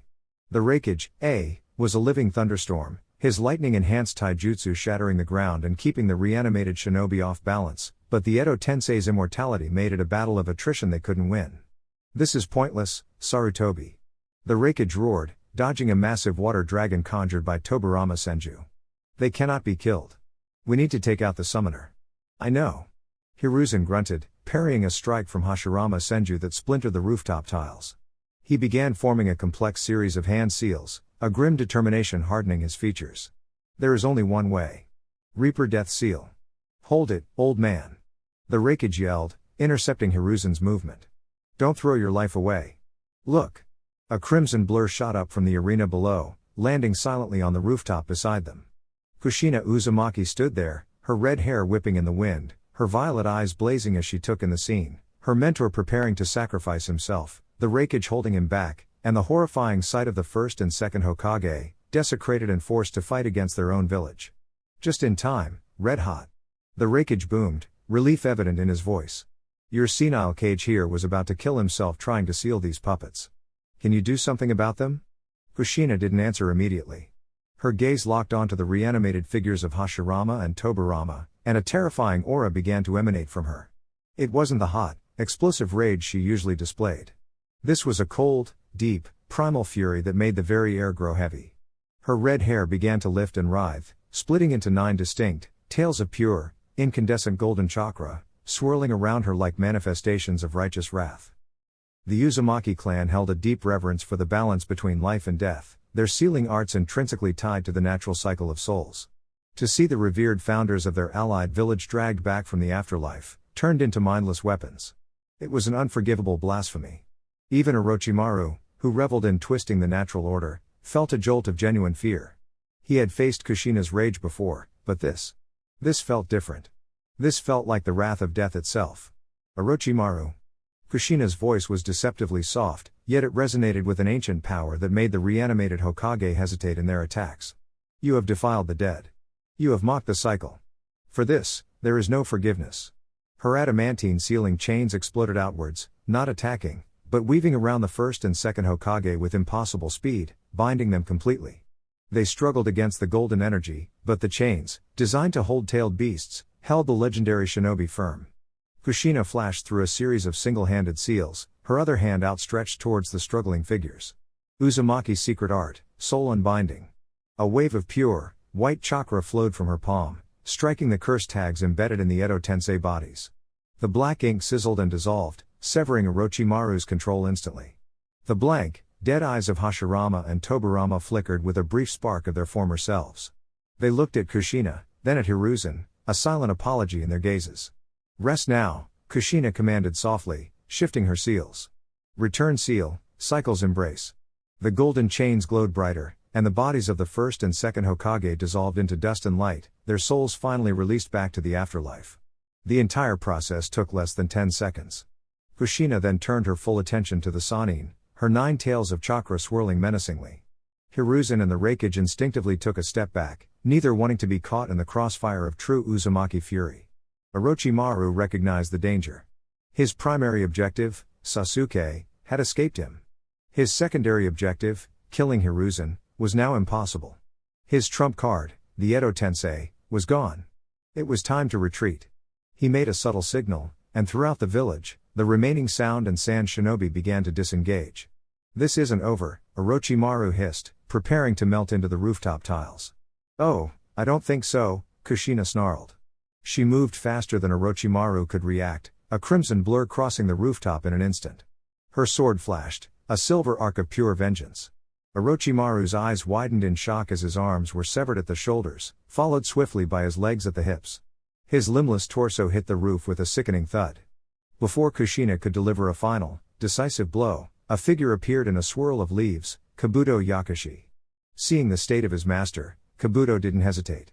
With surgical precision, he grabbed Orochimaru's still conscious head and vanished in another swirl of leaves, abandoning the rest of the Sannin's body. He knew Orochimaru could regenerate from even this, utilizing his body-shedding techniques, but it would take time, and a great deal of chakra. Kushina stood panting, her 9 chakra tail slowly receding as her fury began to ebb. She glared at the spot where Kabuto had vanished, then kicked Orochimaru's discarded torso with disgust. The invasion was over. Konoha stood victorious. But the serpent had escaped, leaving behind a trail of death and the promise of future darkness. Alright guys, that's it for the video. If you enjoyed it, please feel free to leave a like and subscribe. As always, the rest of the story is already out over on Patreon, link to that will be in the description. Anyways, until next time, peace.